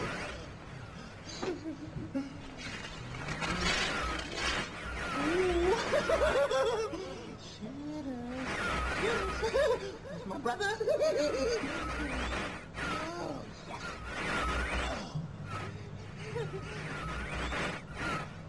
Maybe someone will rescue you someday.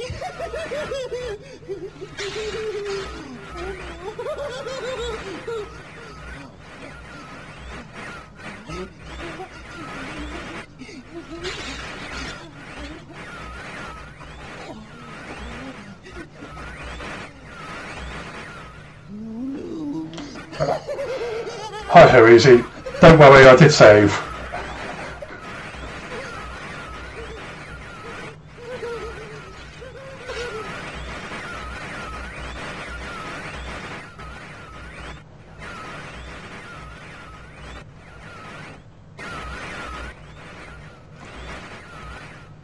So there you go.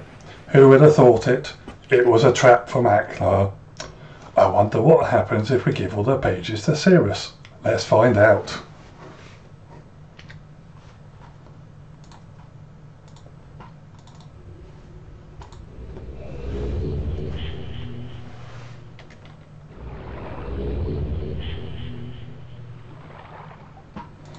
So, as I say, we'll just go back to Cirrus's quarters here on the Mechanical Age.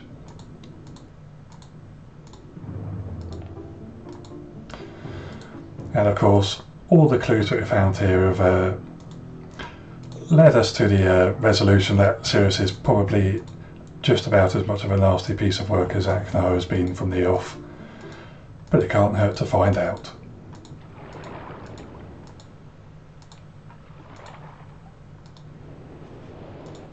So, just enter the code again.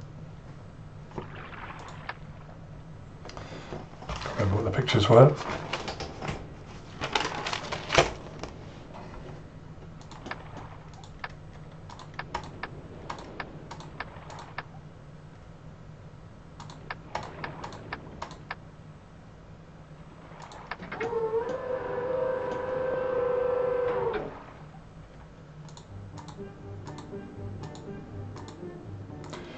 Head back to the library and we'll see how it plays out with Cirrus.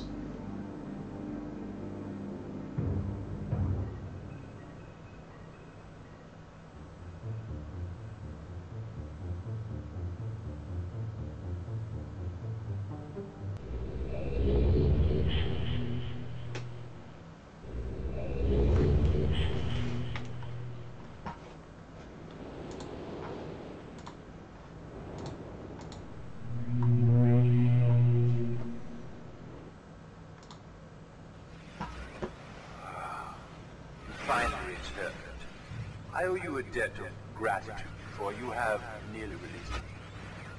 My name is Sirius. I trust that from your explorations you've become convinced that my wicked brother Achenar is guilty, and I am innocent. It is I who am wrongly imprisoned here. Imprisoned by my father. I don't know who you are, or how you came to this island, but I assume you must at least know something of the books. His father was a master of books. He wrote hundreds, all describing and linking to the fantastic places and ages which he had discovered. The room in which you now stand was our father's library. It was here, in this room, on this island named Myst, that he housed most of these books. But such a waste. By now, you have surely discovered that Achenar has burnt mutilated most of these books. Why? Our father was always watchful of our explorations. We grew up under his strict supervision. But when we came of age, he gave us unbridled access to the Myst books. He began to leave our adventures more and more unchecked. Supervised as we were, my brother began to become disturbed. He began to take more from the Myst ages than he had given. Soon he gained a twisted pleasure from the conquest and destruction of the other ages. It was horrific. His thirst for destruction. But alas, even I discovered his insanity too late. He had completely destroyed all of the Myst ages but 4. I wasted no time. In warning my father, I thought he would recognize Achenar's guilt. But in a fit of rage, he imprisoned both my brother and myself within the pages of these books, designed to hold us until he could judge which of us was guilty. To discover the truth, our father embarked on one final chapter. However, he has never returned. I can only assume that he perished along the way, leaving me, an innocent victim, trapped forever. But now, you are here to release me. Listen carefully. You must find one more page and I will be forever free. There is a book on the shelves in this library which is mostly burned but has a few pages still intact. It is the last book on the middle shelf. Find it. This book is filled with a variety of patterns. Find pattern 158 and recreate it on the door of the fireplace. This will bring you to the last red page. Bring that page to me, and I will finally be released, and able to reward you, of course. Ignore the blue page. That page finishes my brother's book. It chills me to even think what would happen if you were to release him. There is another warning. Where the red and blue pages reside, also reside the green book. If you touch the green book, you also will be imprisoned forever. Our father gave us this same warning long ago. I suggest you follow his advice. Go now. Soon we will be released.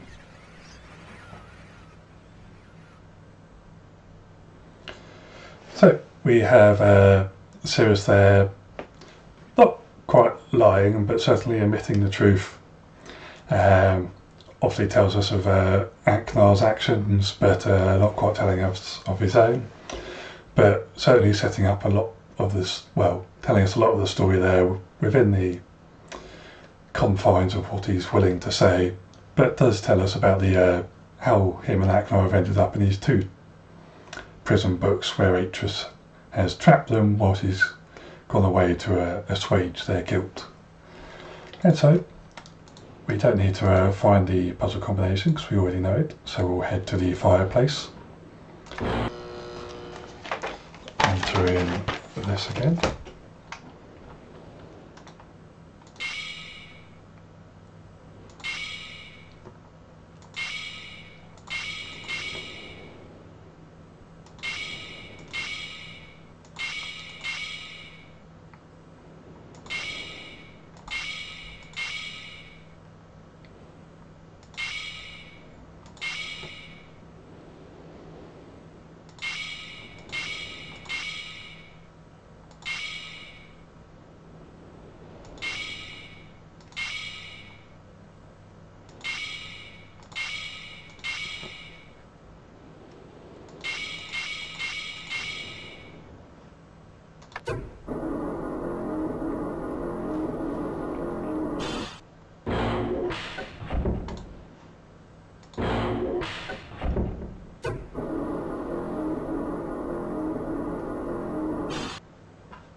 And let's go for bad ending number 2.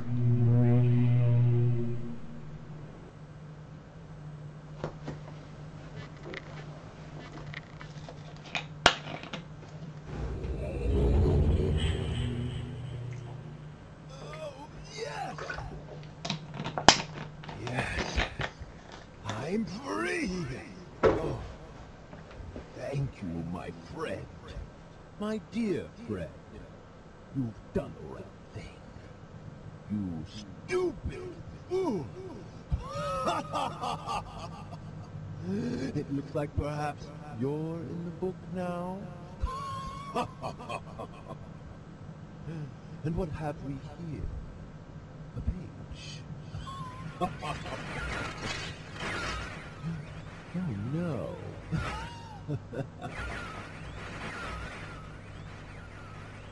I hope you enjoy your new home as much as I enjoyed it.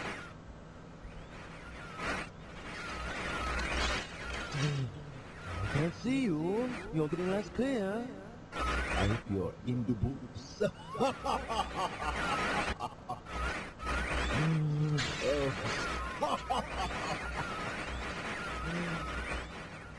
The library looks much the same as I left. Oh, I can all.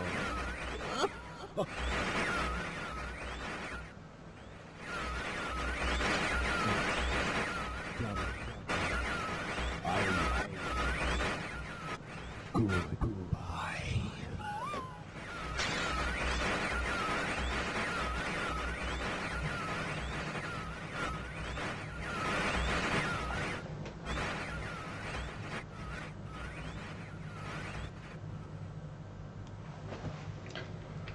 So, as we might not suspected at the very beginning of the game, from all the clues that the game gave us through environmental storytelling, we can work out that Cyrus wasn't a good guy. And so we can proceed to the last of the bad endings and then the proper ending for the game.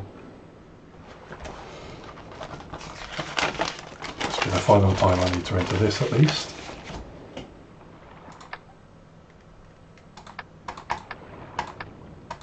So I no longer need the pages.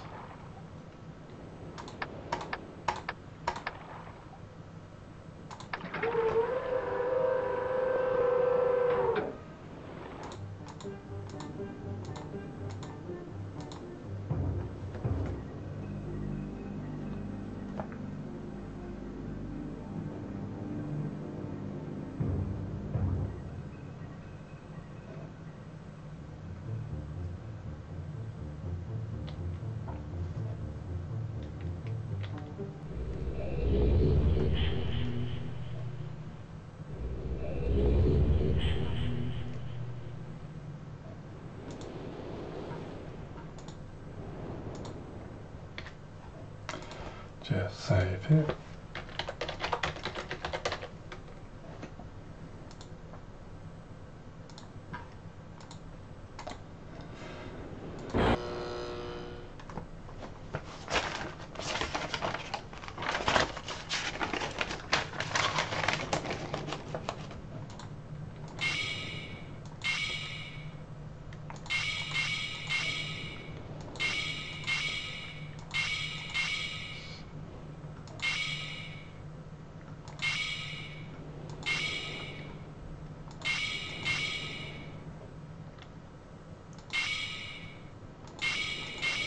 So the first thing we're going to do in order to get a bad ending is look like the hero, but basically completely mess things up.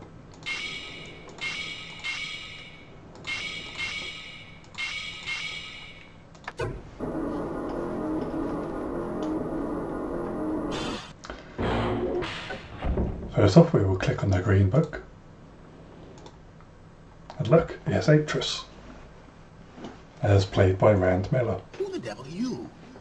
Don't come here to Dunny. Not yet. Oh, I have many questions for you, my friend. As you no doubt have for me.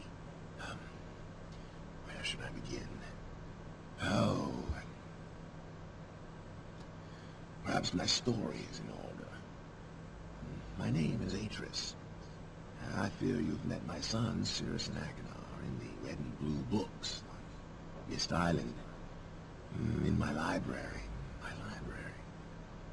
Oh, it contains my works, my writings. Oh, I wrote many books that linked me to fantastic places.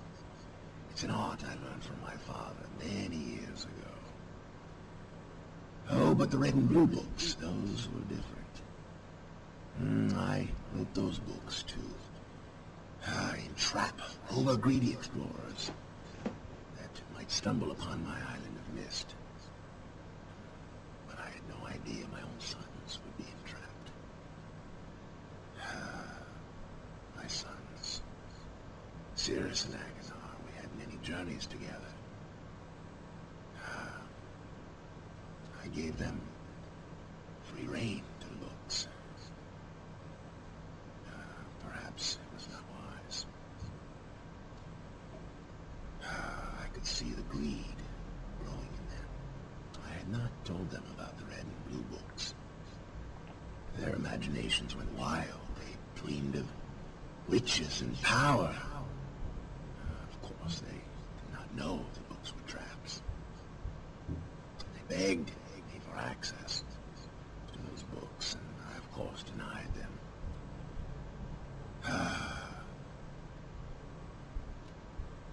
Oh, they devised a plan. An evil plan. I had no idea to what extent their greed had progressed. Their own mother. He was their own mother. Oh, my dear Catherine.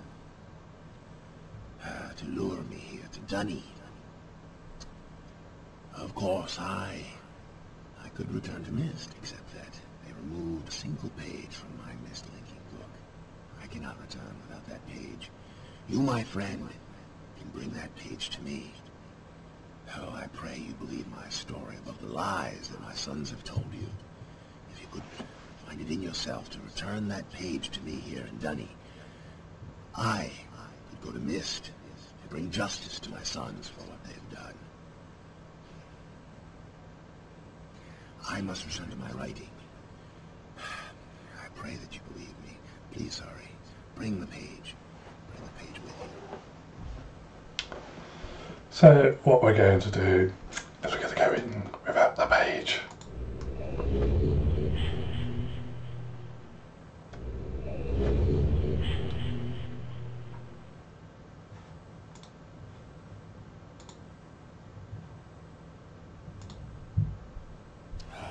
Friend, you return. We meet face to face. And the page, did you bring the page?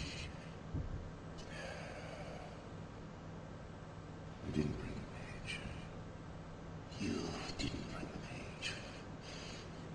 Who are you? Oh. Did you not take my warning seriously?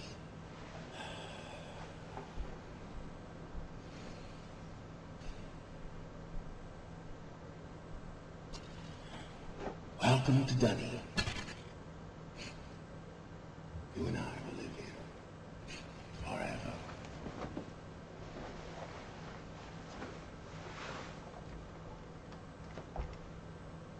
Right, so it's got lots of amenities. There's some rocks, some more rocks.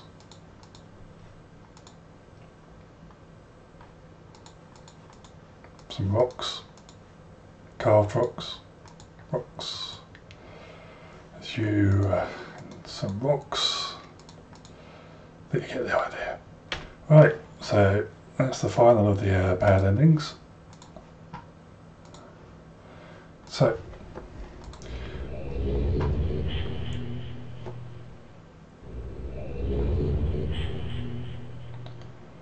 head back to Myst Island.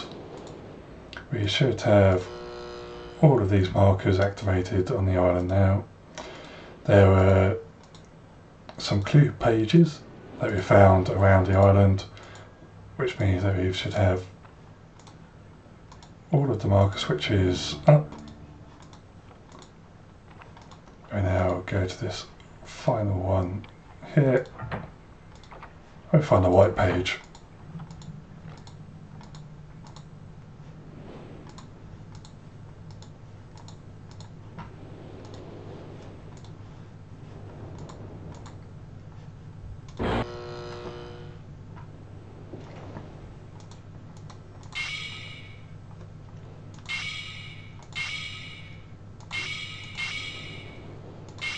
And for the last time, we enter this code into the fireplace.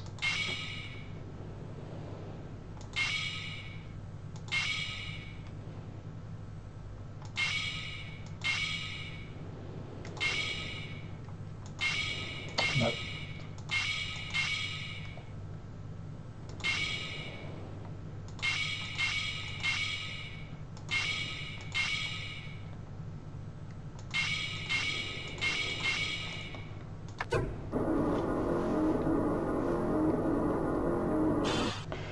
See what we can do to skip past Atrices. Okay, that's good.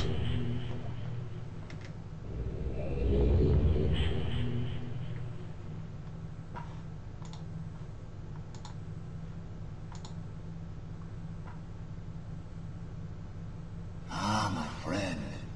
You've returned. And the page, did you bring the page? Ah, give it to me.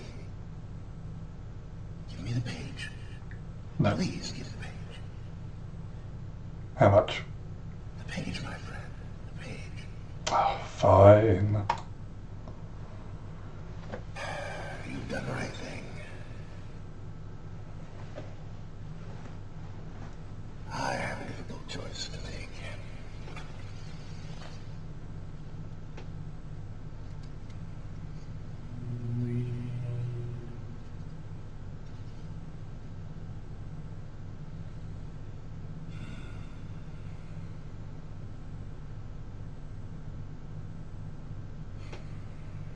My sons have betrayed me. I know what I must do.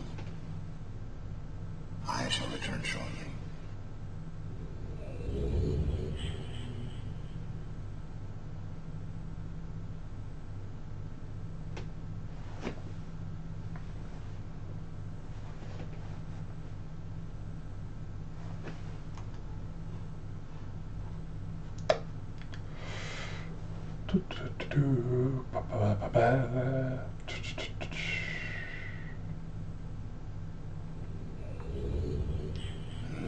It is done.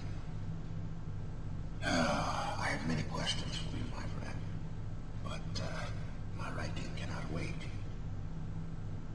I fear that my long delay may have already had a catastrophic impact on the world in which my wife, Catherine, is now being held hostage.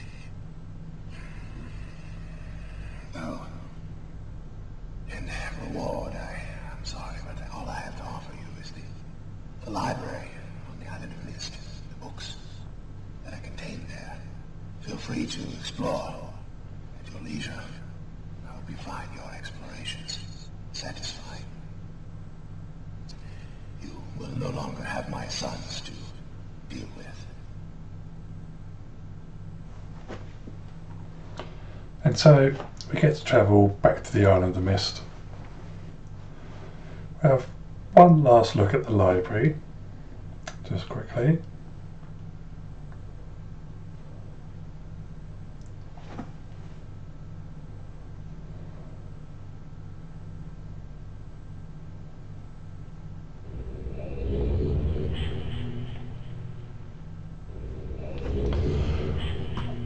See, what did Atreus do to Sirius and Aklar?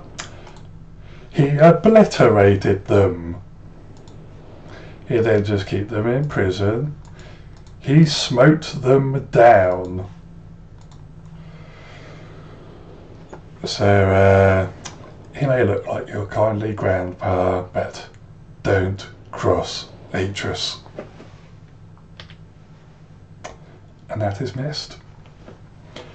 Thank you very much for joining me on this journey. We're about 2 hours 20 here. I think we've got about half an hour left on this stream. I think we can go to our bonus game for about half an hour. We'll take about a 5-minute break just to get everything set up. So if you bear with me for 5 minutes, give me a chance just to take a quick break from the screen as well. And we'll just also have a quick look at the credits. So these people do deserve just to be seen.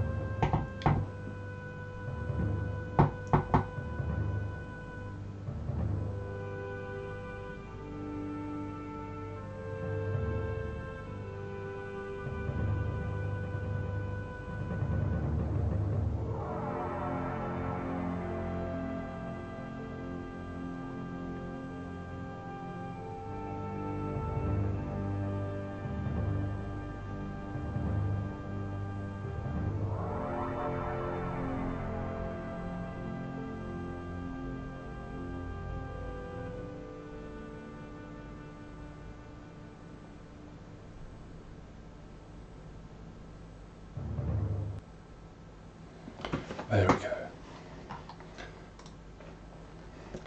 So, as I say, we'll just go to a quick 5-minute break and then we'll be back with a very special mystery game.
Okay, welcome back. So, some of you may tell by the change in stream name, what we're just going to play for the last half hour is a game that released the same year as Myst, and it's a complete polar opposite of that game. It's id Software's Doom, a game that, well, both games provided a bit of a polar split in terms of audience, and really you could say created a divide that's still with us today, sort of 25 years later, in terms of gaming audience. Myst itself is somewhat of a progenitor of the what we now call the walking simulator genre. Doom itself, whilst not being the first-person shooter game, is certainly one that really brought it to a wide mainstream audience and popularised the genre way beyond what previous entries had done. So we're going to just boot it up here quickly and make sure that it works. It should do. I'm going to be running it using a GZ Doom with a few tweaks, including a better resolution, just so that it does not strain my eyes too much.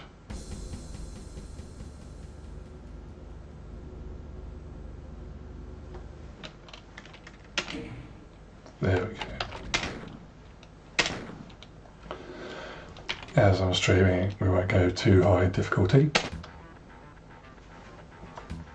So, with Doom, we obviously see a much different output in terms of graphics and fidelity. With Myst, we had the entirely pre-rendered output. Myst itself, as I said, the world itself was entirely rendered in 3D models, but the cost of that was having to do it in a slideshow format. With Doom, everything is obviously a lot more pixelated. Everything's done in a 2.5D engine, but what we get instead is the ability for smooth, fluid movement in what appears to be a 3D space. What we can see with the objects within it, especially if we look at, sort of, for instance, this object on the ground here, the barrels, that we actually have 2D sprites. So as we move around it, it's always facing towards us. Obviously, we're going to get through maybe a couple of levels here. With Myst, obviously, I didn't need to give any sort of content warning. There's not very much in that. With Doom, obviously, there's going to be violence, there's going to be gore, there'll be horror imagery, and we can already see there's going to be flashing lights, strobe imagery, satanic and hellish imagery. If any of that is something that's not suitable for your viewing, please, I'm not going to feel offended if you don't watch the last half hour or so of this stream. Thank you for being with me so far. We're just going to go through and have a bit of fun just playing this for half an hour or so. Obviously, as you can already hear, the soundtrack is a lot different. Instead of the moody, atmospheric music we had constructed by Robin Miller, we've got a much more sort of rock metal soundtrack, influenced by the likes of sort of Metallica and other bands of the time. Whilst Doom does actually feature sort of some atmospheric sounds as well.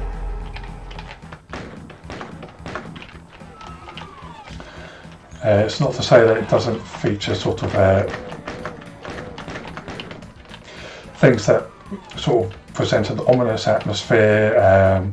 Some levels do feature a more brooding atmospheric touch, but the opening level, episode 1, map 1, it very deliberately promotes the fast-paced action atmosphere it's got that opening sort of guitar riff. It's got guitar licks like the one you just heard there. It's very much presenting sort of an in-your-face, sort of kicking butt, taking names approach to gameplay that very much is the antithesis to what Myst was presenting.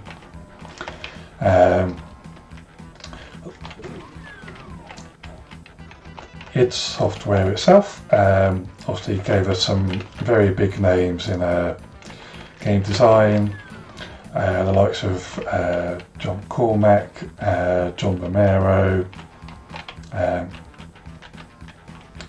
and the two studios actually at the time had a bit of a, I wouldn't say warring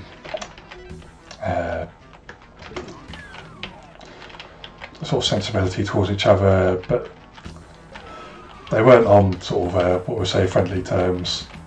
They did both look at each other's output and sort of think, excuse the pun, but what the hell is this? Back in 2013, John Romero and I can't remember if it was Robin or Rand Miller both sat down for a talk with each other and sort of obviously were a lot more amenable towards each other and talked over things and sort of admitted that they looked at each other's games and talked about how they looked at them and thought, they just work for each other. And at the end of the day, that's fine. For me, I was a fan of both Myst and Doom growing up.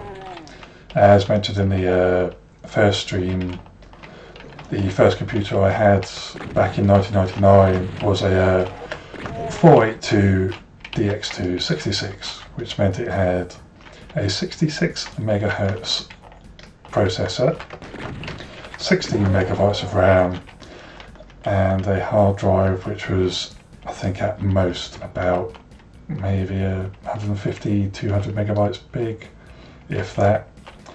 And so the games that I was able to play were things from the early to mid 90s like Myst or Doom. This was it. I grew to love and appreciate classic PC games because that was all I could play. I couldn't play sort of more up-to-date things like some of the other things we all go into until a couple of years after they were released, when we finally got a more up-to-date system. The Doom games, I of course fell in love with instantly as a young, well not too young boy, but I was probably too young to be playing them at the time, but that's the thing with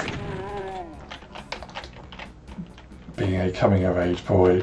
You will always seek out and enjoy media that's above your age range, because that's what you do. Obviously my mum made sure that I wasn't absorbing a bit too much of it, but at the same time she's also the same dear old mum that made sure I watched some horror movies when I was a bit younger, essentially as a means of making sure that I wasn't scared of too many things from a young age, by making sure that I realised that things like that were fake. I watched the movie Alien when I was about 6 or 7 years old, essentially because Sigourney Weaver was in that, and she was also in Ghostbusters, which was a favourite film of mine at that age. And it was pointed out to me that if Sigourney Weaver was in Ghostbusters and Sigourney Weaver was in Alien, then Alien couldn't possibly be real, because she couldn't possibly be in both things and both things be real. She was an actor. I'm not sure which term she prefers, and whichever one she prefers is obviously the right one. And it sort of helped in that respect. I grew up with don't have a fear of the dark. I do have a crippling fear of the xenomorph from the Alien films, But you know, that's just a side effect.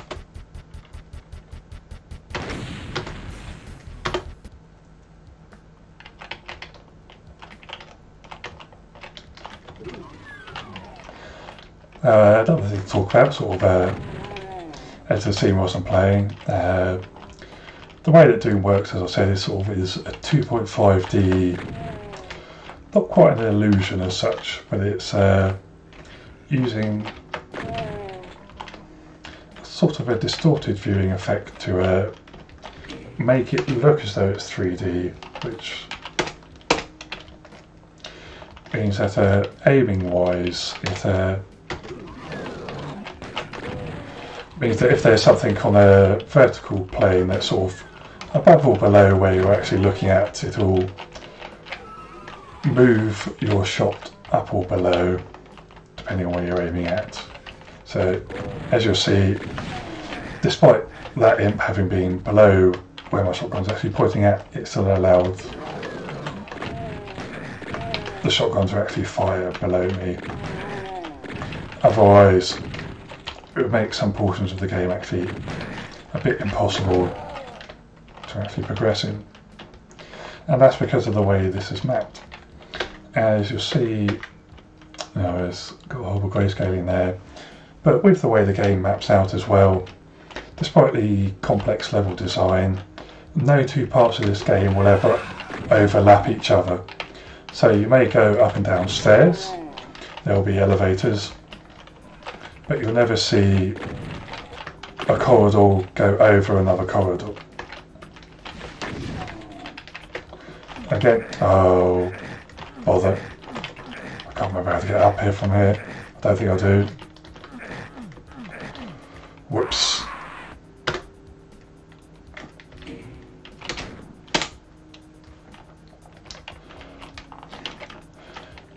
So, I believe that the build engine, which came a little later and was the tech behind games such as Duke Nukem 3D, Shadow Warrior and Blood, also suffered a similar complication. And that got around the same problem, but by using portal technology, so that instead of having corridors go over the top of each other, it would have the corridor go up until the point of crossing over and then simply teleport you to an identical piece of corridor elsewhere in the level, have you go over it, and then teleport you back again. Which was part of the genius of creating levels in these early games, just in case I fall off again, was the many workarounds that these games and developers had to work with in order to just create a product that moves out the door. And even today, sort of even with AAA games having studios with hundreds of people working on them, they can still sometimes be effectively something of a miracle to get to a gold status, put it on a disc and able to load up and be played.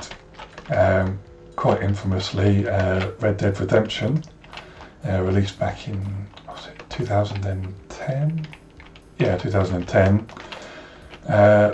It's been stated by people within Rockstar who worked on that it is pretty much a miracle that that game even made it out and works as well as it does. And that is pretty much the reason why we don't have a PC version of that game, which is unfortunate. But the fact is, it's a game that's held together with engineering duct tape. To go down here.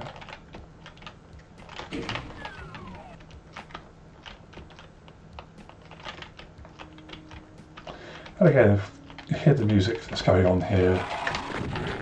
We're now down, we're hearing something a bit more sort of spooky and atmospheric as opposed to the sort of thrash metal that we heard when we first came into the game. It's more haunting tones, sort of a bit more like more ambient tracks you might hear on a 9 Inch Nails album, rather than those opening blasts of something like Myst and Self-Destruct, when we're on the opening bits of I Do Not Want This.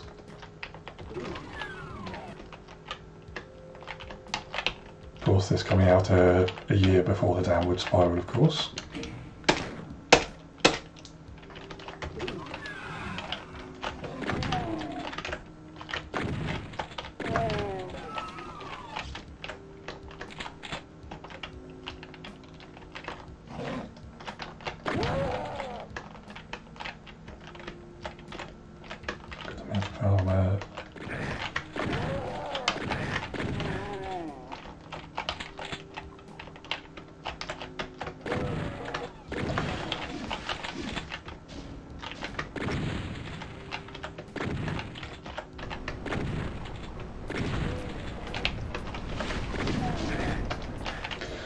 I've also seen there the environment sort of modifying and changing. Another thing that Doom improved upon over sort of its software's predecessor to this, Wolfenstein 3D, which featured mostly flat levels, run around effectively a 3D maze. Texture work, of course, improved massively. Seeing here sort of cybernetic layout there. Wolfenstein 3D, of course, featured much more sort of not flat texturing, that would be doing it disservice. But certainly this was a whole level above sort of what had been seen before. Of course, whilst not up to the graphical level that we've been seeing in Myst earlier this stream,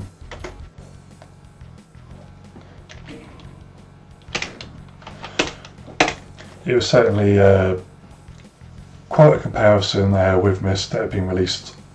I believe Myst had been released around 2 or 3 months before Doom came out. And of course, whilst Myst did sell more in the long run, Doom itself became perhaps more of a sort of cultural phenomenon over time. Certainly in regards to sort of cultural impact outside of the main gaming sphere, people who didn't game perhaps knew Doom more. Certainly in regards to tragic events such as shootings, particularly in America, Doom was cited in some cases. It was seen as a prime example of aggressive media, something that was influencing children and teenagers into becoming more aggressive. It's being used in studies of video games as a motivator for aggressive behaviour, and it's permeated within gaming culture. It's one of those very first games that influenced the modding scene. One of the first notable total conversions for a game was the Aliens total conversion for Doom, which modified the entire game to closely follow the film Aliens, modifying sprites, weapons, layouts, levels, textures, and that's something that Myst never managed to latch onto due to the nature of Myst. It was a very fixed experience. There wasn't much that the users themselves could modify to create a whole new experience, whereas with Doom's assets, there's something that people who are playing it could latch on to and go on to create a whole plethora of new levels, new enemies, and let their creative side run wild. And that allowed Doom to sort of latch on a lot more as the years went by. Myst itself, the sequel of course, Riven, it didn't sell as well as Myst. Myst obviously held the best-selling title until 2002. It sold over 6 million copies. Riven still sold quite well, but not as much. Myst 3 and 4 went off to different studios, and the series sort of faced a sales decline up until Myst 5. And Doom's sort of it managed to carry on. Sort of obviously Doom 2 came along, sold well. Doom 3 is one that split opinion, and then of course we never got Doom 4. That faced a very troubling development and ultimately got cancelled.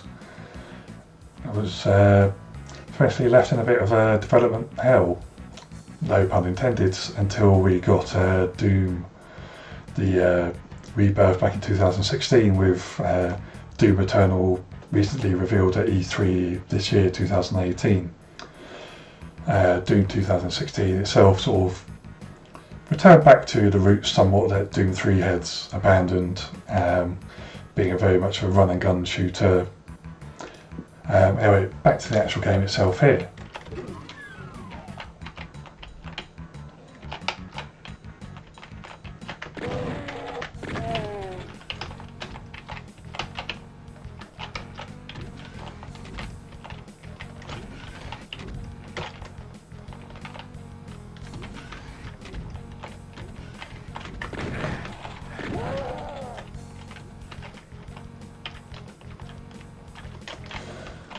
Of course, talking of weapons, Doom shotgun itself has become quite iconic. The sequel, Doom 2, Hell on Earth, would introduce the double barrel shotgun, which is quite possibly the most iconic of all of Doom's weapons. But we get introduced here to Doom's Gatling gun, which operates nothing like an actual Gatling gun due to its stop-start nature, but nonetheless is a very useful mainstay throughout most of the game. It is essentially sort of a rapid-fire pistol.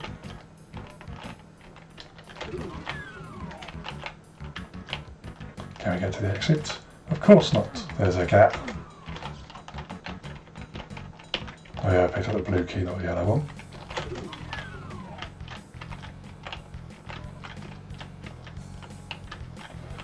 The key is over there. I have not played Doom in a small while, so you'll have to forgive me if I remember how to get there. Yeah, blue top.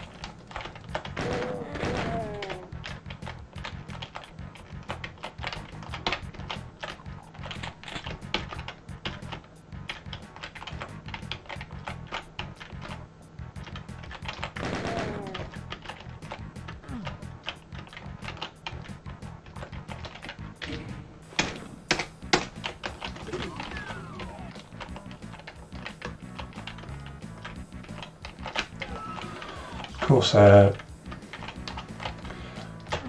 both Myst and Doom were successful enough to be ported to a number of systems.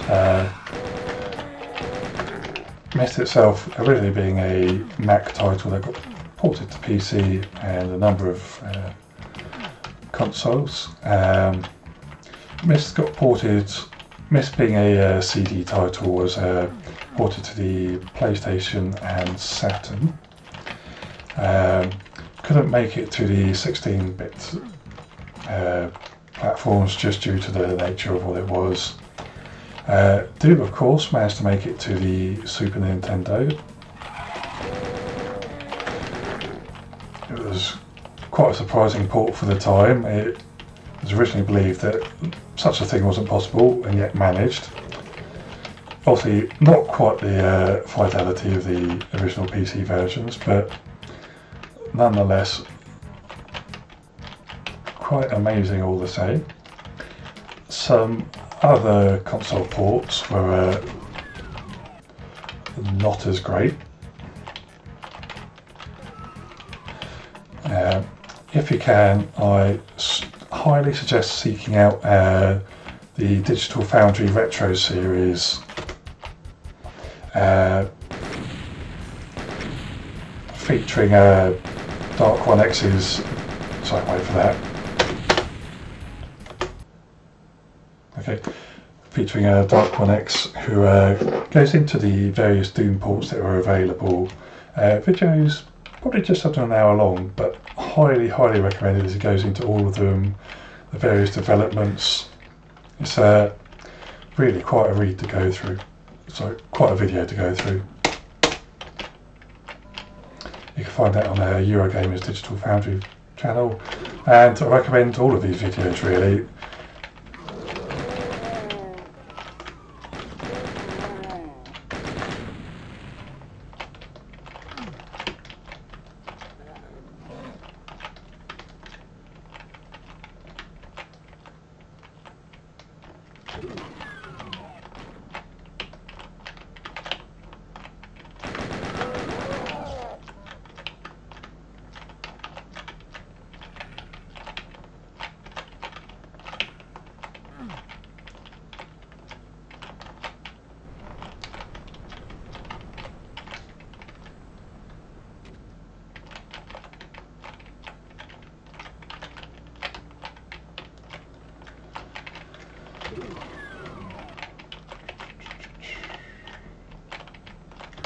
Just going in circles.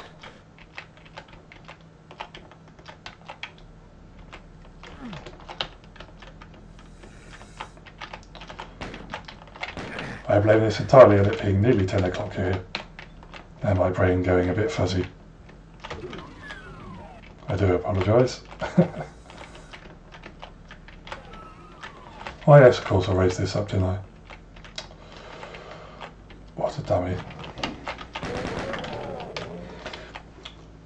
What some people don't realise as well is that a lot of the enemy sounds from Doom came from a collection of stock sounds that id Software used,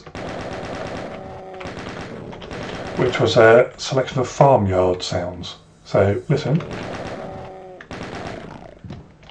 Pig sound. And also I believe some sort of mooing sounds for the demon there as well. See if you can recognise some whilst we're playing. So, the yellow door that I've tried opening half a dozen times is now actually openable.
Correctly.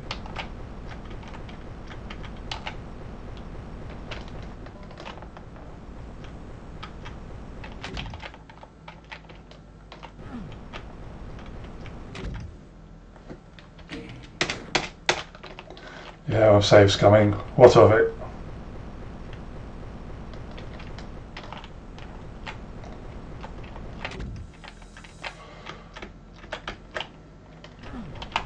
I'll try to remember where to go next.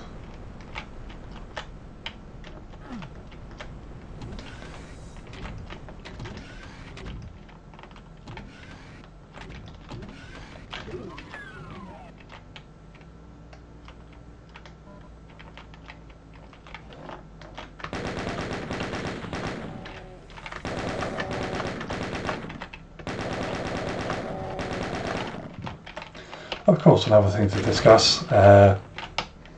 Unlike Myst, where you were sort of effectively an unnamed character, where you were more or less representing yourself in that game,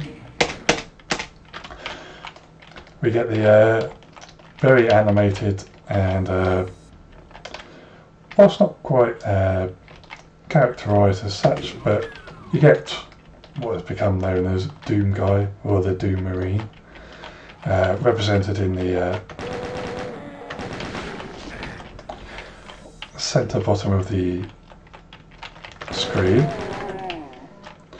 and sort of brought a bit more to life in the 2016 Doom game, which, I mean, it's not much of a spoiler these days, but you find out is a continuation of these original Doom games.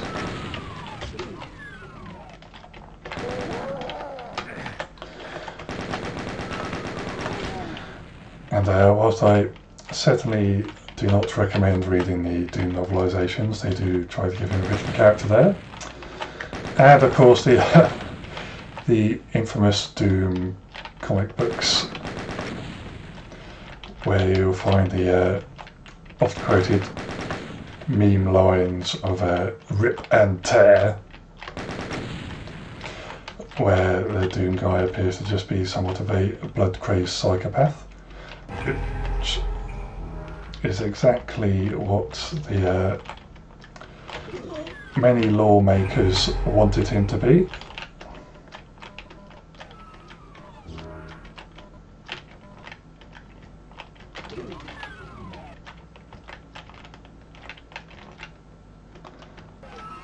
And we're convinced he was turning innocent school children into.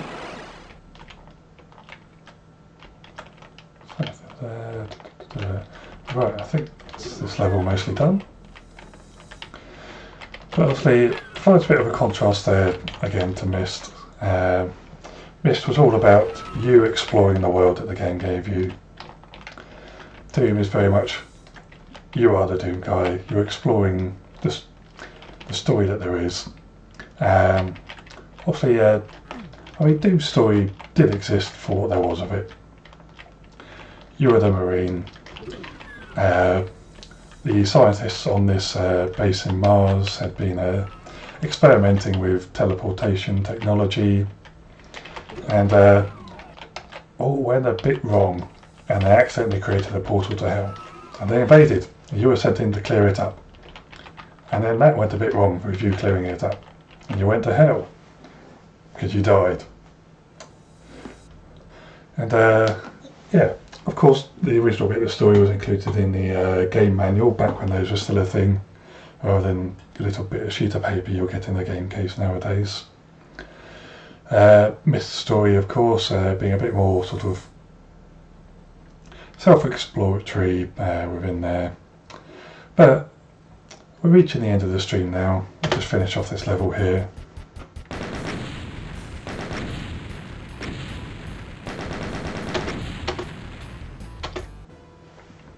So a quick save there, because we may come back to this for a future stream.